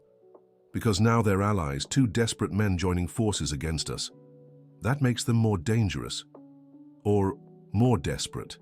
And desperate people make mistakes." "What? Do you think they'll try?" "They'll try to destroy my credibility, prove I'm a liar, crazy, a criminal. If they succeed, the entire case against them falls apart. How can we prepare? By being faster than them and telling the whole truth before they get a chance to invent lies. Dorothy was right about the alliance between Richard and Bradley. 2 days later, they launched their offensive. First, they spread rumors that Dorothy had been admitted to a psychiatric hospital years ago. They showed forged documents proving the hospitalization. Second, they claimed she had stolen money from the university where she worked, again with forged documents. Third, they questioned the authenticity of her diplomas, suggesting she had bought fake certificates. It was a coordinated smear campaign, but this time, Dorothy was prepared. "Walter," she said, "I need you to help me prove my innocence once and for all." "How?" "We'll go to the university where I graduated. We'll get original documents proving my degree. We'll go to the hospital where I was supposedly admitted and prove I was never there." "What about the stolen money?" "We'll visit my former employers. They can all confirm I left on good terms." It was an ambitious but necessary plan. They started with the university. The coordinator of the literature program still worked there and remembered Dorothy. "Of course I remember her," said Professor Johnson. "One of the best students I ever had. She graduated with honors." "Can you confirm that officially?" "Of course. Here are all her academic records." The original university documents completely refuted the claims of fake diplomas. At the psychiatric hospital where she was supposedly admitted, the answer was equally clear. "We have no record of Dorothy Williams Johnson being admitted here," said the administrator, "neither voluntarily nor involuntarily." "Can you provide an official statement of that?" "We certainly can." At the companies where she had worked, the story repeated. "Dorothy was an exemplary employee," said her former boss at the translation firm. "She left to get married, but she could always come back if she wanted. Were there any financial issues, any missing money?" "Nothing like that. Dorothy was absolutely honest." In 2 days, Dorothy had gathered documented evidence that completely disproved all of Richard and Bradley's accusations. But they didn't stop there. When the document lies failed, they moved to dirtier tactics. Richard started following Dorothy again, openly violating the restraining order. But now he was more careful, always keeping witnesses who would confirm. He was just passing by on the street. Bradley, meanwhile, began pressuring his father's construction company's clients, spreading rumors that the firm was under investigation for corruption. "I lost 3 more contracts this week," Walter said during dinner. "Bradley is systematically destroying our reputation." "He's desperate," Dorothy replied. "He knows if he can't discredit me, he'll be arrested for the crimes he committed." "And Richard?" "Richard is focused on isolating me. He wants to destroy all my support to make me vulnerable again." Their strategy was working to some extent. The reputation of the Thompson family was being shaken, and Dorothy was starting to feel guilty for all the trouble she had caused. "Maybe I should leave," she said one particularly difficult night. "You don't deserve to go through this because of me." "No," Martha said firmly. "If you leave, they win. And people like Richard and Bradley can't win." "But you're losing money, reputation. We're losing material things," Walter said. "But we're gaining something more important, the certainty that we did the right thing." "And what if that's not enough to win?" "It will be," Martha replied. "The truth always wins in the end. It just takes time." Martha was right, but time was on Richard and Bradley's side. The longer the situation dragged on, the more damage they would cause. That's when Dorothy had a risky idea. "What if I made Richard confess publicly what he did to Melissa?" "How?" "By provoking him until he loses control, like I did in the square, but more decisively." "Dorothy, that's very dangerous. If Richard really killed his third wife, he might try to do the same to you. Or he might confess, hoping to make a deal. It's a huge risk. It's the only way to end this for good." Walter didn't like the idea, but he understood Dorothy was right. Richard would never stop voluntarily. "If you're going to do this, it has to be in a public place with plenty of witnesses and cameras. Where do you suggest?" "At the courthouse during a public hearing, with lawyers, judges, and journalists present." It was risky, but it was also the best chance to force Richard to reveal the truth. Dorothy's lawyer managed to schedule a hearing to discuss the divorce petition. Richard would be required to attend, and it would be the perfect opportunity to confront him. The night before the hearing, Dorothy prepared carefully. She studied everything about Melissa's disappearance, memorized dates, locations, and contradictions in Richard's story. "Remember," Walter said, "you can't accuse him directly without proof, but you can ask questions that lead him to incriminate himself." "I understand. I'll let him hang himself with his own words." On the day of the hearing, the courthouse was packed. The story had caught the media's attention, and several journalists were present. Richard arrived with his lawyer but seemed nervous. He knew he was about to be confronted publicly. "Your Honor," Dorothy's lawyer addressed the judge, "I'd like to question the respondent about his relationship history, which is relevant to the divorce petition." "Proceed," the judge said. "Mr. Richard, how many times have you been married?" "3 times. "And what happened to your previous marriages?" "The first ended in divorce because my wife abandoned the home. The second also ended in divorce. The third, my wife disappeared." "Disappeared how?" "She ran off with another man." "Can you give us that man's name?" Richard hesitated. "No, I don't know the exact name." "How don't you know? If your wife ran off with someone, surely you investigated who it was." "I tried to find out, but what?" "But they vanished without a trace." "Mr. Richard, did you hire detectives to look for your third wife?" "I did." "Can you show us the contracts or receipts for those detectives?" Richard shuffled nervously through his papers. "I didn't bring those documents today." "Why not?" "Because I didn't think they were relevant to Dorothy's divorce. But they are relevant to establishing a pattern of behavior." "Mr. Richard, how long did you search for Melissa?" "A few months. Just a few months. For a wife you loved." "I realized she didn't want to be found." "How did you realize that?" Because she never gave any sign of life." "And that made you give up?" "Yes. But you didn't give up searching for Dorothy for 20 years. Why?" Richard was caught off guard by the question. Because Dorothy is different." "Different how?" She has problems, needs care. And Melissa didn't need it." "Melissa was fine when she ran away." "How can you be sure of that?" Because I saw her on the last day." "How was she?" "Normal, happy even." "And the next day she was gone?" "Yes." "Mr. Richard, doesn't it seem strange to you that a happy person would disappear without taking anything? People in love do strange things. You sold the house where you lived with Melissa, correct?" "Correct." "How long after the disappearance?" Richard hesitated again. "A few weeks. 2 weeks to be exact." "Why so quickly?" "Because I didn't want to live there anymore." "Didn't you think she might come back?" "No." "Why were you so sure she wouldn't return?" Because she had left for good." "How could you be sure of that?" Richard was visibly sweating now. "Because she left a note."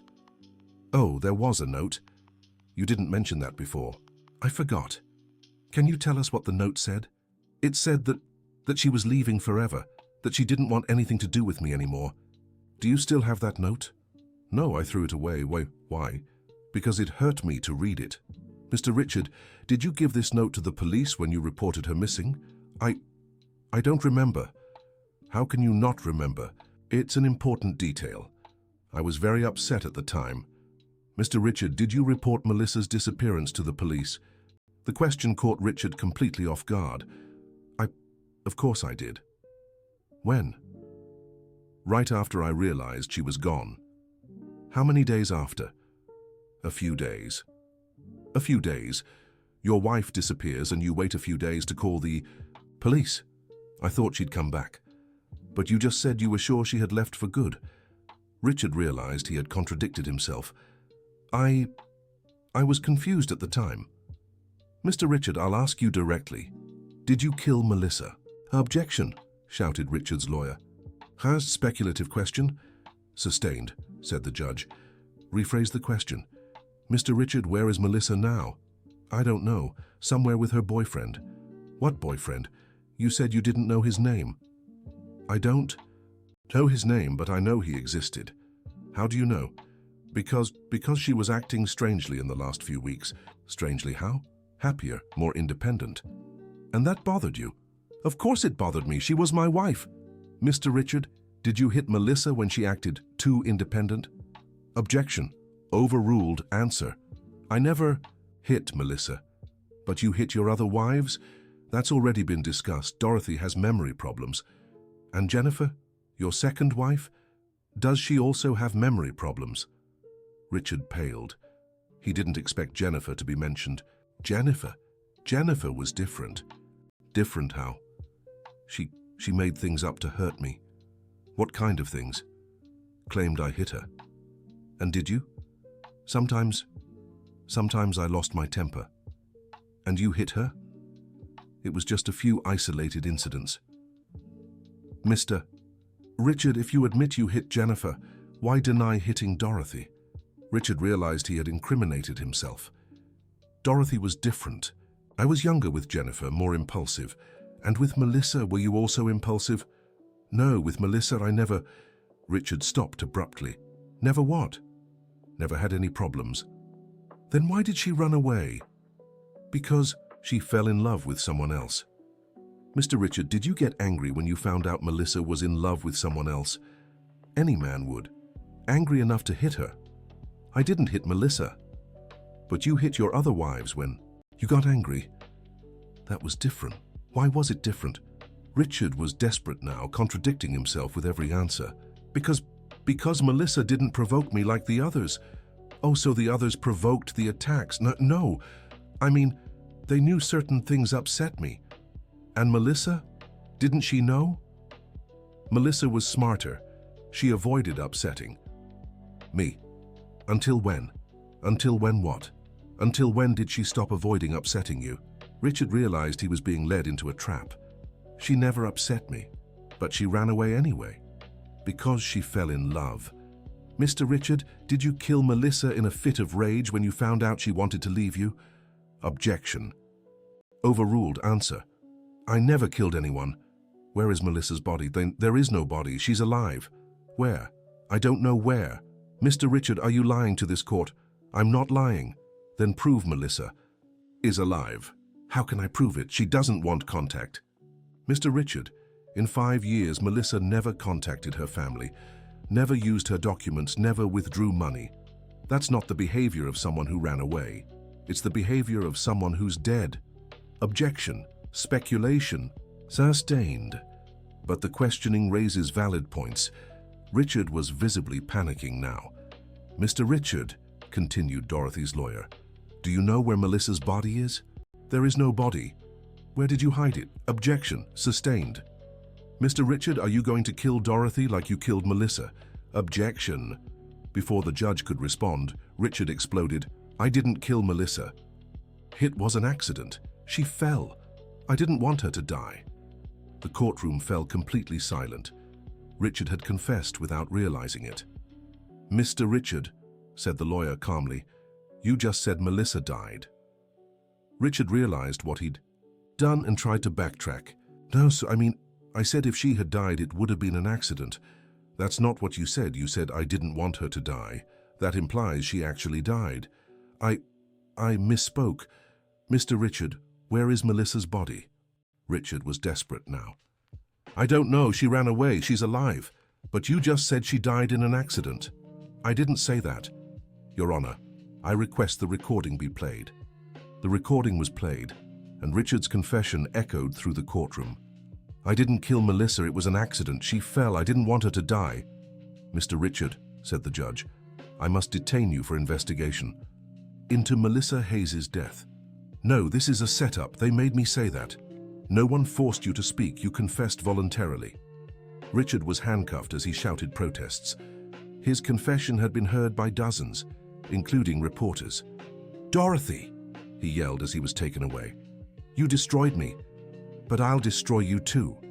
The continued threats only confirmed his violent nature. After Richard was removed, the courtroom was silent for a moment. Mrs. Dorothy, said the judge, in light of this confession and the evidence presented, I grant your divorce on grounds of fault. Additionally, I issue a permanent restraining order against Mr. Richard. Thank you, Your Honor. And let me say you are a very courageous woman. Few would have the strength to confront an abuser this way. Dorothy left the courtroom feeling free for the first time in 28 years. Richard was finally being held accountable for his crimes, and she had a family supporting her. But the situation with Bradley wasn't resolved yet. 2 days after Richard's confession, Bradley showed up at the Thompsons' house. "Dad," he said to Walter, "we need to talk. We have nothing to discuss." "We do. About the future of the company. You're no longer part of the company.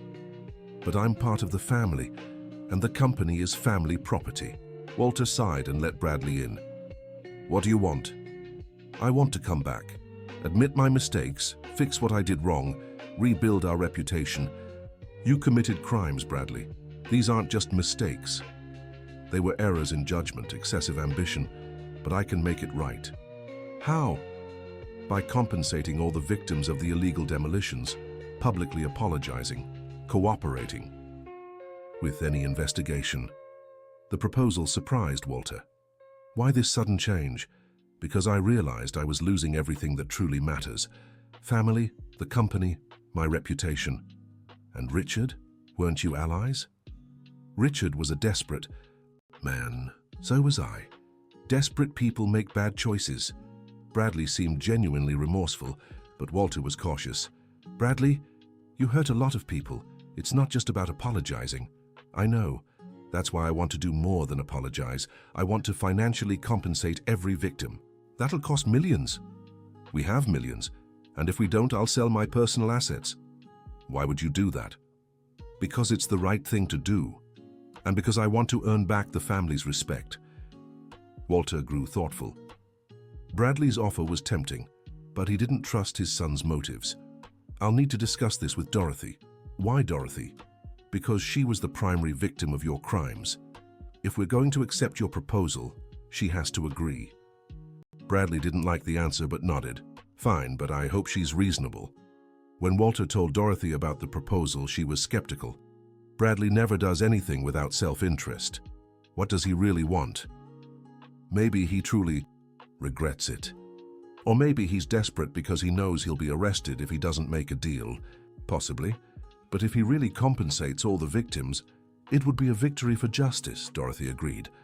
"But I need to be sure it's not just an attempt to escape consequences." "How can we be sure?" "By making him prove his remorse before accepting any deal." "How?" "He has to turn himself into the police and confess all his crimes. Only then do we discuss compensation." "Do you think he'll agree?" "If he's truly remorseful, yes. If he's just trying to avoid prison, no." Walter presented the counteroffer to Bradley. "Dorothy wants me to turn myself in first?" Bradley was outraged. "That's ridiculous, sir. It's the only way to prove your remorse is genuine."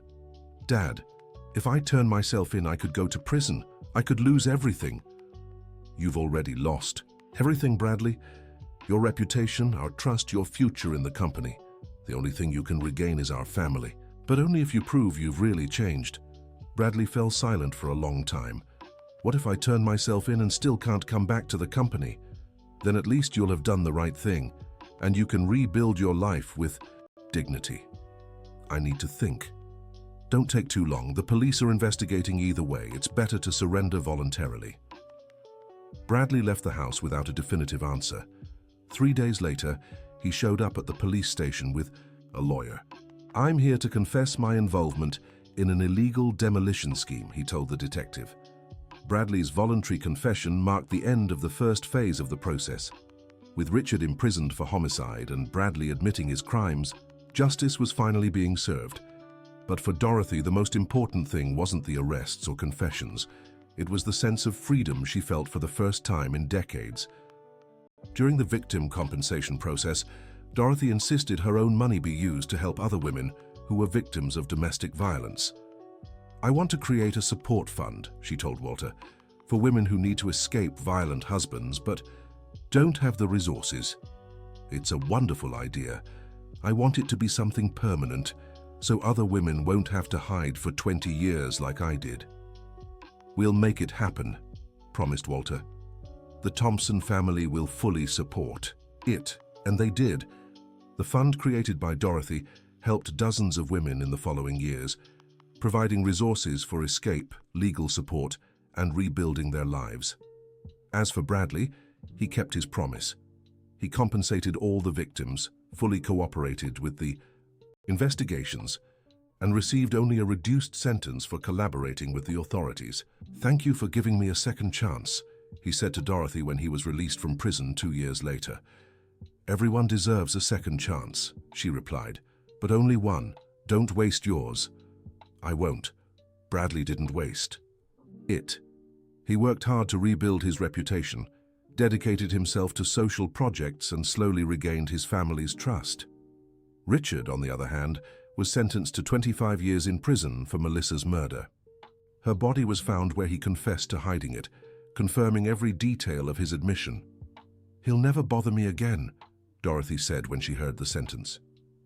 "And he'll never bother another woman," Martha added. 5 years later, Dorothy was unrecognizable. Not physically. She was still the same 50-year-old woman who had knocked on the Thompsons' door, but emotionally she was a completely different person.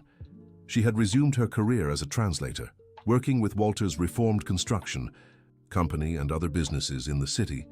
Her language skills were highly valued, and she earned well. More importantly, she had learned to trust people again.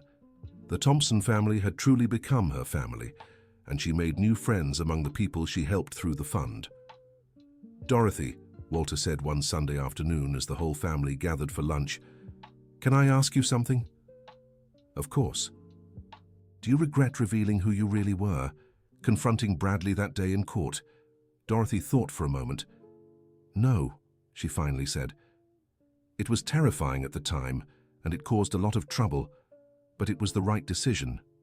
"Why?" "Because 20 years in hiding isn't living, it's just surviving, and I was tired of just surviving. And now I'm living, truly, for the first time since I was 27. Even with all the problems we faced, the problems were worth it, because in the end, we learned that the truth really does set you free." "What about the future?" "The future," Dorothy said, looking around the table at the people who had become her family, "is whatever I want it to be. And that's the best feeling in the world." 6 months later, Dorothy did something she hadn't done in nearly 3 decades. She used her full name publicly. She was giving a lecture on domestic violence at a university when she said, "My name is Dorothy Williams Johnson.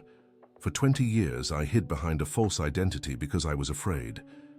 Today, I'm here to tell you that you don't have to be afraid forever. There is a way out. There is hope. There is life after abuse." The audience gave her a standing ovation. Among the crowd, Walter and Martha wept with pride. After the lecture, a young woman around 25 approached Dorothy.